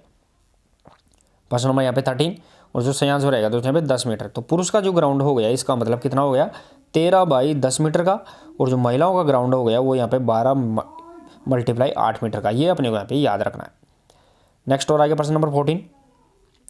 प्रश्न नंबर 14 देखिए दोस्तों, कबड्डी मैदान में लोबी की चौड़ाई कितनी होती है। दोस्तों कबड्डी मैदान होता है उसके अंदर जो लोबी होती है उस लोबी की यहाँ पे चौड़ाई पूछी गई है। दोस्तों ये कबड्डी मैदान हो गया, इसके अंदर साइड में जो लोबी होती है दोस्तों आपको बता दूं मैं, लोबी होती है दोनों साइडों के अंदर, तो इस लोबी की यहाँ पे कितनी चौड़ाई होती है। ये लोबी हो गई दोस्तों यहाँ पे ग्राउंड्स के अंदर दोनों तरफ की साइड में लोबी हो जाती है, तो इसकी यहाँ पे चौड़ाई कितनी होती है। प्रश्न नंबर 14 और जो सही आंसर रहेगा दोस्तों यहाँ पे 1 मीटर होती है वो लोबी की यहाँ पे चौड़ाई होती है। यानी चौड़ाई तो कितनी होगी 1 मीटर, और लोबी कितनी होगी तो ग्राउंड के यहाँ पे लंबाई के बराबर हो जाएगी। नेक्स्ट और आगे प्रश्न नंबर 15 देखें दोस्तों। प्रश्न नंबर 15, कबड्डी मैच में एक टीम के कितने खिलाड़ी खेलते हैं। दोस्तों ये प्रश्न पहले भी रिपीट हो गया है, कबड्डी मैच में एक टीम के कितने खिलाड़ी खेलते हैं। टीम में टोटल खिलाड़ी पूछे हैं यहाँ पे, टोटल प्लेयर पूछे तो यहाँ पे 12 याद रखना है, लेकिन प्लेइंग कितने होते हैं प्रश्न नंबर 15, और जो सही आंसर रहेगा दोस्तों यहाँ पे 7 खिलाड़ी प्रत्येक टीम के यहाँ पे खेलते हैं। नेक्स्ट और आगे प्रश्न नंबर 16। प्रश्न नंबर 16 देखें दोस्तों। प्रश्न नंबर 16 देखें, कबड्डी में पुरुष वर्ग के मैदान में मिड लाइन से बक लाइन की दूरी कितनी होती है। मिड लाइन से बक लाइन की दूरी पूछ रहे हैं अपन, जिसे अपन टच लाइन भी बोलते हैं। ये अपना ग्राउंड हो गया मान लो दोस्तों, और ये अपनी सेंटर होगी, मिड लाइन इसे बोलते हैं, सेंटर लाइन भी बोलते हैं। इससे जो पहली लाइन होती है वो क्या आती है बक लाइन, जैसे टच लाइन, और इसके बाद में जो लाइन होती है वो बोनस लाइन होती है, तो उसकी दूरी पूछी गई है। प्रश्न नंबर यहाँ पे 16 बताना है, और सही आंसर रहेगा दोस्तों पुरुष के अंदर जो मिड लाइन से जो बक लाइन की दूरी होती है वो 3.75 मीटर यानी 3.75 मीटर यहाँ पे रहेगी। नेक्स्ट और आगे प्रश्न नंबर 17 देखें दोस्तों। प्रश्न नंबर 17। प्रश्न नंबर 17 में ध्यान रखना है दोस्तों यहाँ पे, कबड्डी में पुरुष वर्ग के मैदान की मिड लाइन से बोनस लाइन की दूरी कितनी होती है। मिड लाइन से बोनस की बात कर रहे हैं अपन यहाँ पे दोस्तों। ये अपना ग्राउंड हो गया, और इसके अंदर ये क्या हो गई मिड लाइन, और ये हो गई इसकी टच लाइन जैसे बक लाइन, और इसके पीछे हो गई बोनस लाइन। तो ये अपने को यहाँ पे बताना है, प्रश्न नंबर 17 में बताना है। और सही आंसर रहेगा दोस्तों यहाँ पे 4.75, क्योंकि 3.75 पे तो क्या थी दोस्तों आपको बता दूं मैं, 3.75 पे तो बक लाइन थी, और बक लाइन के 1 मीटर पीछे होती है वो बोनस लाइन होती है, तो यहाँ पे 1 मीटर और जोड़ दो तो इस प्रकार 4 मीटर यहाँ पे 4.75 यहाँ पे आ जाएगी। नेक्स्ट और आगे प्रश्न नंबर 18। प्रश्न नंबर 18 देखें दोस्तों यहाँ पे, कबड्डी में बोनस लाइन को पार करने पर रेडर को कितने अंक मिलेंगे। यहाँ पे बोनस लाइन को जो खिलाड़ी पार कर लेता है रेडर, तो उसे कितना अंक दिया जाता है वो अपने यहाँ पे बताना है। प्रश्न नंबर 18 में बताना है, और सही आंसर रहेगा दोस्तों प्रश्न नंबर 18 के अंदर जो बोनस के लिए होता है वो यहाँ पे 1 अंक है वो रेडर को यहाँ पे प्राप्त हो जाता है बोनस लाइन को पार करने पर। नेक्स्ट और आगे प्रश्न नंबर 19। प्रश्न नंबर 19 देखें दोस्तों, कबड्डी में कम से कम कितने डिफेंडर खिलाड़ी होने पर बोनस अंक रेडर को दिया जाता है। डिफेंडर खिलाड़ी जो विपरीत टीम के होते हैं दोस्तों, ये ग्राउंड हो गया, ये अपन ने ये अपनी बक लाइन या टच लाइन, और ये वहाँ पे बोनस लाइन हो गई। तो अब खिलाड़ी जाएगा रेड लेके, तो सामने वाली टीम में कितने खिलाड़ी होंगे तब उसको यहाँ पे बोनस मिलेगा, वो अपने को यहाँ पे बताना है। प्रश्न नंबर 19 बताना है दोस्तों यहाँ पे, और सही आंसर रहेगा दोस्तों कम से कम 6 खिलाड़ी होने चाहिए, और ज़्यादा जो पूरे 7 खिलाड़ी होते हैं तो 7 या 6 खिलाड़ी, ध्यान रखना है 7 जो पूरी टीम होती है तब बोनस मिलता है, या फिर 6 खिलाड़ी होंगे तब जाके बोनस मिलेगा किसको, रेडर को। नेक्स्ट और आगे प्रश्न नंबर 20 देखें दोस्तों। प्रश्न नंबर 20, कबड्डी में लोना मिलने पर किस टीम को कितने अतिरिक्त अंक दिए जाएंगे। दोस्तों अगर लोना लग जाता है तो किसी भी टीम को अतिरिक्त कितने अंक दिए जाएंगे। लोना का मतलब हो गया दोस्तों जो दोनों टीम है, मान लो टीम ए है और टीम बी है, तो अगर टोटल टीम बी आउट हो जाती है तो ए टीम को एक्स्ट्रा अंक मिलेंगे, तो उसे अपन लोना लगना कहते हैं। पर्सन नंबर 20 और सही आंसर रहेगा दोस्तों लोना के कितने अंक मिलेंगे, तो स्पेशल लोना के अंक 2 अंक मिलेंगे और लास्ट में जितने खिलाड़ी आउट हैं वो अंक और ऐड हो जाएंगे। तो इस प्रकार यहाँ पे अंक डिवाइड होता है। नेक्स्ट और आगे प्रश्न नंबर 21, कबड्डी में टाइम आउट की अवधि कितनी होती है। दोस्तों कबड्डी के अंदर टाइम आउट की अवधि है वो कितनी होती है, वो अपने यहाँ पे बताना है। टाइम आउट की बात कर रहे हैं अपन यहाँ पे, कबड्डी के अंदर टाइम आउट की अवधि कितनी होती है। दोस्तों कबड्डी में जो रेड की अवधि होती है वो 30 सेकंड होती है, जाना ना, रेड की अवधि 30 सेकंड, लेकिन यहाँ पे टाइम आउट की अवधि पूछी गई है, तो सही आंसर रहेगा दोस्तों यहाँ पे 30 सेकंड ही टाइम आउट की क्या होती है, अवधि होती है।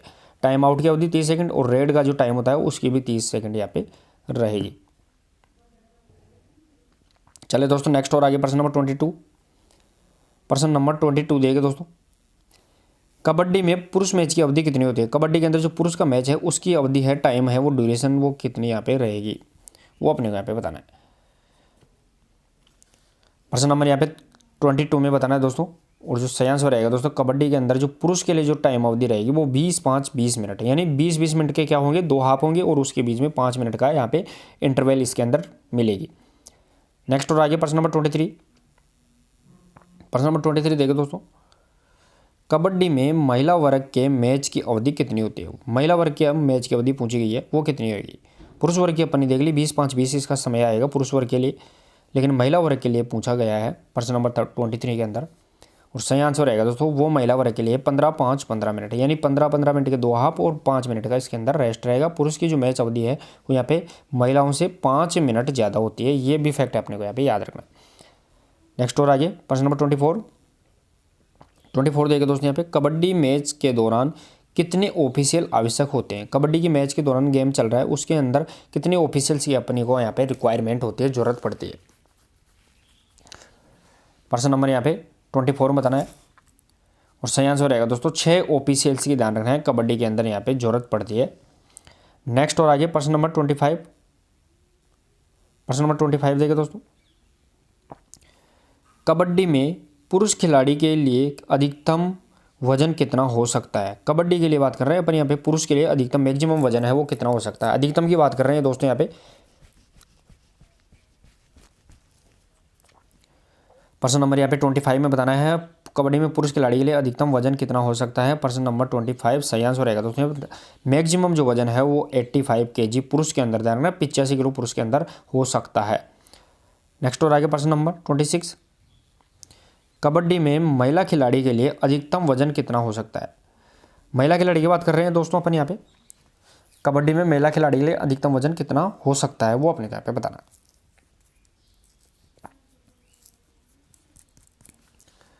26 में बताना है दोस्तों यहाँ पे, और सही आंसर रहेगा तो 26 के अंदर जो महिलाओं के लिए जो अधिकतम वजन है वो यहाँ पे 85 kg, और पुरुष के लिए जो 75 kg, और जो महिला पुरुषों के लिए है वो 85 kg, यानी मेल के लिए जो होगा वो 85 और फीमेल के लिए होगा वो यहाँ पे 75 kg रहेगा मैक्सिमम वेट। नेक्स्ट और आगे प्रश्न नंबर 27 देखे दोस्तों। प्रश्न नंबर 27, कबड्डी में रेडर के लिए रेड की अधिकतम अवधि कितनी होती है। रेड की अधिकतम अवधि बताना है दोस्तों, जो कबड्डी बोलते हैं मैंने बता टाइम आउट की अवधि मैक्सिमम कितनी रहेगी, तो वो 30 सेकंड का टाइम आउट मिलता है कबड्डी के अंदर, लेकिन जो रेडर जाता है कबड्डी बोलते हुए उसमें रेड की अवधि कितनी रहेगी, तो सही आंसर रहेगा दोस्तों यहाँ पे 30 सेकंड उसको रेड की अवधि मिलती है। दोस्तों कबड्डी रेडर जाता है वो कबड्डी बोलता है, तो उसे अपन क्या सब किस नाम से जानते हैं, तो उसे अपन कैंट के नाम से जानते हैं, रखना ये भी याद रखना है, उसे अपन कैंट के नाम से जानते हैं। नेक्स्ट और आगे प्रश्न नंबर 28। प्रश्न नंबर 28 देखिए दोस्तों, प्रश्न नंबर 28 रहेगा, कबड्डी में महिला वर्ग के मैदान में बोनस लाइन की दूरी मिड लाइन से कितनी होती है। बोनस लाइन की दूरी मिड लाइन से कितनी होती है वो अपने को यहाँ पे बताना है। पुरुष के अंदर बोनस लाइन की दूरी मिड लाइन से कितनी थी, तो 4.75 थी मिड लाइन से बोनस लाइन की दूरी, लेकिन यहाँ पे महिला वर्ग के अंदर पूछा गया है,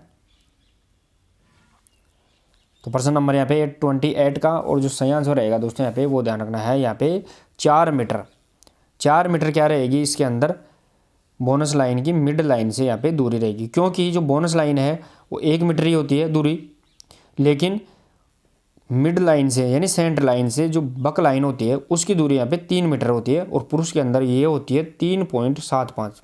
तो यहाँ पे 3.75 और महिलाओं में 3 मीटर। तो यहाँ पे बोनस लाइन 1 मीटर और आगे हो जाती है, तो यहाँ पे 4 मीटर यहाँ पे रहेगी। नेक्स्ट और आगे प्रश्न नंबर 29, कबड्डी में प्रथम अर्जुन पुरस्कार प्राप्त करने वाले खिलाड़ी है। कबड्डी के अंदर प्रथम अर्जुन पुरस्कार खिलाड़ी कौन सा है वो अपने यहाँ पे बताना है। प्रश्न नंबर यहाँ पे, और दोस्तों जो लेटेस्ट प्रो कबड्डी सीजन 8 का जो विजेता है वो जयपुर पिंक पैंथर्स है। ध्यान रखना, जो लेटेस्ट करंट का क्वेश्चन है ये, जो प्रो कबड्डी 8 सीजन हुआ था उसका यहाँ पे विजेता कौन था, जयपुर पिंक पैंथर्स था। ये भी अपने को यहाँ पे ध्यान रखना है। प्रश्न नंबर 29 और जो सही आंसर रहेगा दोस्तों 29 के अंदर वो ध्यान रखना है, सदानंद सेठी है वो कबड्डी के अंदर अर्जुन पुरस्कार प्राप्त करने वाला पहला खिलाड़ी था। नेक्स्ट और आगे प्रश्न नंबर 30, राजस्थान से कबड्डी में अर्जुन पुरस्कार प्राप्त करने वाला खिलाड़ी है। यानी राजस्थान से अर्जुन पुरस्कार किसको मिला है वो अपने को यहाँ पे बताना है। कबड्डी के अंदर पहला अर्जुन पुरस्कार सदानंद सेठी को मिला है, लेकिन राजस्थान के संदर्भ में पूछे अर्जुन पुरस्कार किसको मिला है, तो प्रश्न नंबर 30 सही आंसर रहेगा दोस्तों यहाँ पे नवनीत गौतम है, वो यहाँ पे राजस्थान से खेलते हैं, जयपुर पिंक पैंथर से खेलते हैं। नेक्स्ट और आगे प्रश्न नंबर 31, देखिए दोस्तों, कबड्डी में सिटिंग बॉक्स की चौड़ाई कितनी होती है। सिटिंग बॉक्स की चौड़ाई पूछी गई है दोस्तों यहाँ पे कितनी होती है वो अपने को यहाँ पे बताना है, 31 में बताना है।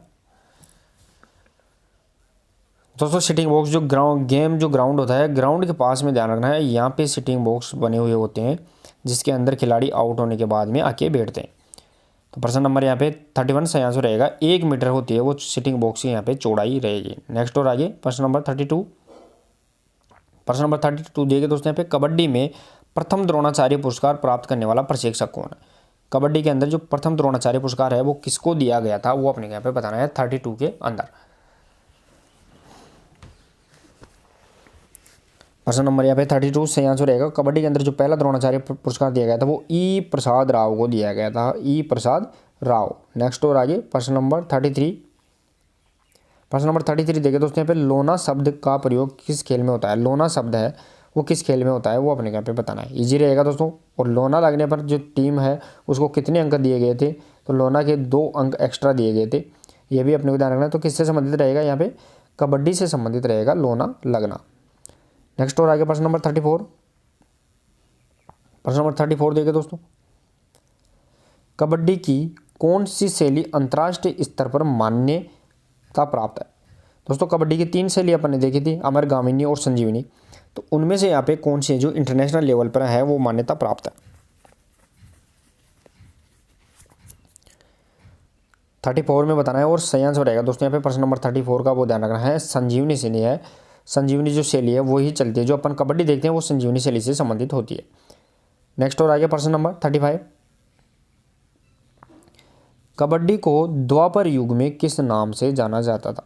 कबड्डी को द्वापर युग के अंदर किस नाम से जानते थे, गामिनी, एक श्वास, सर्किल कबड्डी या संजीवनी। 35 में बताना है दोस्तों, द्वापर, त्रेता और कलयुग ये युग से संबंधित प्रश्न पूछा गया है, और 35 में सही आंसर रहेगा, एक श्वास के नाम से अपन उसे जानते हैं द्वापर युग के अंतर्गत। नेक्स्ट और आगे प्रश्न नंबर 36, अखिल भारतीय कबड्डी संघ के प्रथम अध्यक्ष कौन थे। अखिल भारतीय कबड्डी संघ है उसके प्रथम अध्यक्ष कौन थे वो अपने यहाँ पे बताना है। दोस्तों कबड्डी की फेडरेशन अपने को याद रखना है, राजस्थान भारत में जो फेडरेशन बना था कबड्डी का वो 1950 में, भारतीय कबड्डी महासंघ एशिया में 1978 में बना था, और जो इंटरनेशनल है वो 2004 में बना था। ये अपने को यहाँ पे याद रखना है। प्रश्न नंबर यहाँ पे 36 और सही आंसर रहेगा दोस्तों यहाँ पे वो ध्यान रखना है, एल के गोडबोले है वो ध्यान रखना है, अखिल भारतीय कबड्डी महासंघ के जो पहले अध्यक्ष थे। नेक्स्ट और आगे प्रश्न नंबर 37 देखिए दोस्तों यहाँ पे, प्रथम विश्व कप कबड्डी प्रतियोगिता का आयोजन कब हुआ। विश्व कप कबड्डी प्रतियोगिता की बात कर रहे हैं अपन यहाँ पे। पहली एशियाई कबड्डी चैंपियनशिप पुरुष की बात करें तो वो 1990 के अंदर कहाँ हुई थी, कोलकाता में, और महिलाओं की 2005 के अंदर हुई थी एशियाई चैंपियनशिप। लेकिन यहाँ पे विश्व कबड्डी है उसकी बात कर रहे हैं अपन यहाँ पे, प्रथम विश्व कबड्डी प्रतियोगिता का आयोजन कहाँ हुआ था, कब हुआ था 37, और सही आंसर रहेगा दोस्तों सन 2004 में, क्योंकि 2004 में ही अंतर्राष्ट्रीय कबड्डी महासंघ का गठन हुआ था, उस समय इसका आयोजन किया गया था। नेक्स्ट और आगे प्रश्न नंबर 38। प्रश्न नंबर 38 देखिए दोस्तों, कबड्डी में खिलाड़ी को चेतावनी देने के लिए कौन सा कार्ड यूज करते हैं। कबड्डी के अंदर खिलाड़ी को अगर वार्निंग देना है, चेतावनी देनी है, तो कौन सा यहाँ पे कार्ड यूज करेंगे वो अपने को यहाँ पे बताना। प्रश्न नंबर यहाँ पे 38 सही आंसर रहेगा दोस्तों, चेतावनी देने के लिए यहाँ पे ग्रीन कार्ड यानी हरा कार्ड है, ग्रीन है, उसको यहाँ पे अपन यूज करते हैं। नेक्स्ट और आगे प्रश्न नंबर 39। प्रश्न नंबर 39 देखिए दोस्तों, बैक किक का संबंध किस खेल से। बैक किक की बात कर रहे हैं अपन यहाँ पे, बैक किक, उसका संबंध किस खेल से है वो अपने यहाँ पे बताना है। प्रश्न नंबर 39 में बताना है बैक किक जो शब्दावली है वो किससे संबंधित रहेगी, और सही आंसर रहेगा दोस्तों यहाँ पे बैक किक है वो ध्यान रखना है कबड्डी से संबंधित रहेगा। ध्यान रखना है बैक किक हो गया, थाई होल्ड हो गया, नी होल्ड हो गया, एंकल होल्ड हो गया, ये कबड्डी से संबंधित शब्दावलियाँ होती है। नेक्स्ट और आगे प्रश्न नंबर 40। प्रश्न नंबर 40 देखिए दोस्तों,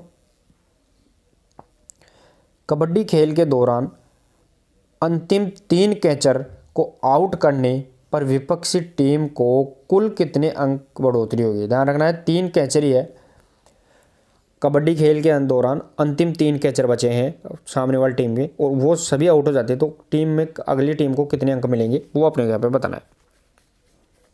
40 के अंदर बताना है, और सही आंसर रहेगा दोस्तों 5 अंक मिलेंगे। क्यों मिलेंगे, तो 3 अंक तो 3 खिलाड़ी आउट कर दिए हैं उनके, साथ ही में 2 अंक पूरी टीम आउट हो गई है, तो उसके लोना के रूप में 2 अंक मिलेंगे, तो ये इस प्रकार टोटल 5 अंक मिलेंगे। नेक्स्ट और आगे प्रश्न नंबर 41। कबड्डी में सडन डेथ के तौर पर दिया जाता है। सडन डेथ के तौर पर अपन क्या देते हैं वो अपने यहाँ पे बताना है। सडन डेथ का मतलब अगर टीम बराबर हो जाती है तो उसका रिजल्ट निकालने के लिए सडन डेथ करवाते हैं, तो सडन डेथ के रूप में अपन क्या करते हैं वो अपने यहाँ पे बताना है। साथ में ये भी याद रखना है सडन डेथ किससे संबंधित है शब्दावली, तो वो कबड्डी से संबंधित रहेगी। 41 में बताना है, और सही आंसर रहेगा दोस्तों 41 में वो एक एक रेड दिलाते हैं। ध्यान रखना सडन डेथ के तौर पर अपन क्या करवाते हैं, एक एक रेड यहाँ पे दिलवाते हैं। जो टीम ज़्यादा आउट करती है वो यहाँ पे चल करेगा, फिर से अगर बराबर रहती है तो फिर सडन डेथ अपन चलाते हैं। नेक्स्ट और आगे प्रश्न नंबर 42 देखिए दोस्तों। प्रश्न नंबर 42, कबड्डी में किस टीम की कितनी खाली रेड हो जाने के बाद अगली रेड डू और डाई रेड होगी। यानी कबड्डी लेके जाते हैं अपन सामने टीम में, दोनों टीमें आपस में कबड्डी लेके जाती है, तो यहाँ पे कितनी दी खाली रेड कंटिन्यू हो जाती है तो उसे अपन डू डाई की रेड की श्रेणी में मानते हैं। यानी उसमें या तो आउट होना है या बोनस लाना है या फिर पॉइंट लेना है। प्रश्न नंबर 42 बताना है, और सही आंसर रहेगा दोस्तों प्रत्येक टीम की अगर 2 कंटिन्यू खाली रेड चली जाती है तो तीसरी रेड उसकी डू डाई की श्रेणी के अंतर्गत आएगी। नेक्स्ट और आगे प्रश्न नंबर 43, सुपर टैकल पॉइंट कितने डिफेंडर होने पर मिलता है। सुपर टैकल की बात कर रहे हैं अपन यहाँ पे, कितने डिफेंडर होने पर मिलता है, यानी जो रेडर जाता है उस रेडर को कितने कम से कम कितने खिलाड़ी पकड़ेंगे तब जाकर वो सुपर टैकल की श्रेणी के अंतर्गत आएगा।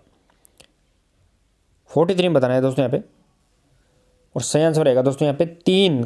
अगर 3 या 3 से कम रेडर है, या तो 3 रहेंगे या 2 रहेगा या फिर 1 रहेगा, तो उसे अपन किस श्रेणी में सुपर टैकल के नाम से जानते हैं, तो एक्स्ट्रा पॉइंट उसको मिलता है। नेक्स्ट और आगे प्रश्न नंबर 44 देखिए दोस्तों, कबड्डी में कौन सी तकनीक रेडर द्वारा उपयोग की जाती है। रेडर मतलब जो कबड्डी बोलते हुए जाता है उसके द्वारा कौन सी टेक्निक काम में ली जाती है, thigh hold, ankle hold, back kick या बनाना किक। दोस्तों यहाँ पे बनाना किक होती है वो किस में चलती है, फुटबॉल में चलती है, ये मैं आपको बताऊँ।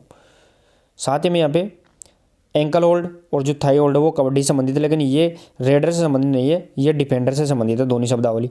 तो यहाँ पे प्रश्न नंबर 44 और जो सही आंसर रहेगा यानी बैक किक होती है वो किससे संबंधित, रेडर यूज करेगा कबड्डी के अंदर। नेक्स्ट और आगे प्रश्न नंबर 45।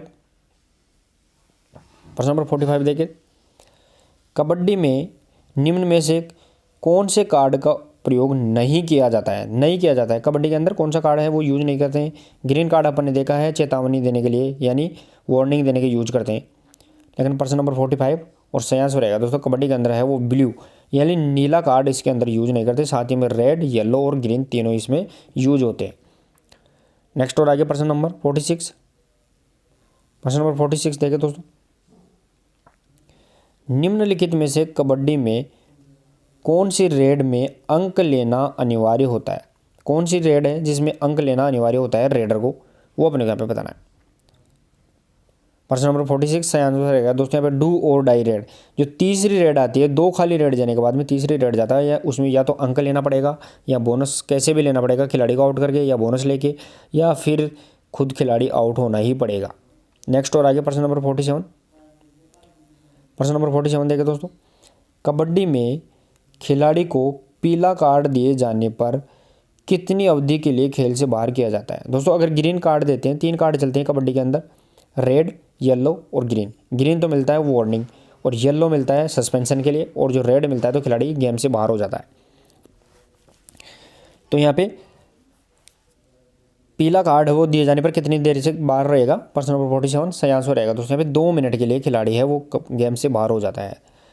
नेक्स्ट और आगे प्रश्न नंबर 48। प्रश्न नंबर 48 देखिए दोस्तों, कबड्डी में खिलाड़ी को चेतावनी देने के लिए, ध्यान रखना है, चेतावनी देने के लिए कौन से कार्ड का प्रयोग किया जाता है। कबड्डी के अंदर की बात कर रहे हैं अपन यहाँ पे, चेतावनी देने के लिए कौन से कार्ड का प्रयोग करते हैं। मैंने बताया था दोस्तों प्रश्न नंबर 48 में बताया। तो चेतावनी के लिए अपन कौन से कार्ड, ग्रीन कार्ड यानी हरा कार्ड का यूज करते हैं, और सस्पेंशन के लिए पीला कार्ड, और यहाँ पे खिलाड़ी को बाहर करने के लिए यहाँ पे लाल कार्ड का यूज करते हैं। तो चले दोस्तों, इस प्रकार अपन ने लगभग 48 तो यहाँ पे गेम से संबंधित क्वेश्चन और 65 अपन ने देखे थे यहाँ पे स्पोर्ट्स ट्रेनिंग से संबंधित क्वेश्चन। तो लगभग अपन यहाँ पे 110 से 15 के बीच के क्वेश्चन देख लिए हैं। तो कितना स्कोर आप करे हैं वो जरूर बताइए, क्लास कैसी लगी वो भी जरूर बताइए, और क्लास दोस्तों कंटिन्यू लेते रहे, आपके लिए फ़ायदेमंद रहेगी। और इनको रिपीट जरूर करते रहे बार बार, जितनी भी पुरानी क्लासें हैं प्लेलिस्ट में डाल दी गई है, उनको रिपीट करते रहिए आप जाके, और दोस्तों आपको जो PDF है वो भी मिल जाएगी। तो मिलते हैं दोस्तों कल एक नेक्स्ट और इंपॉर्टेंट क्लास के साथ, तब तक के लिए धन्यवाद, थैंक यू सो मच।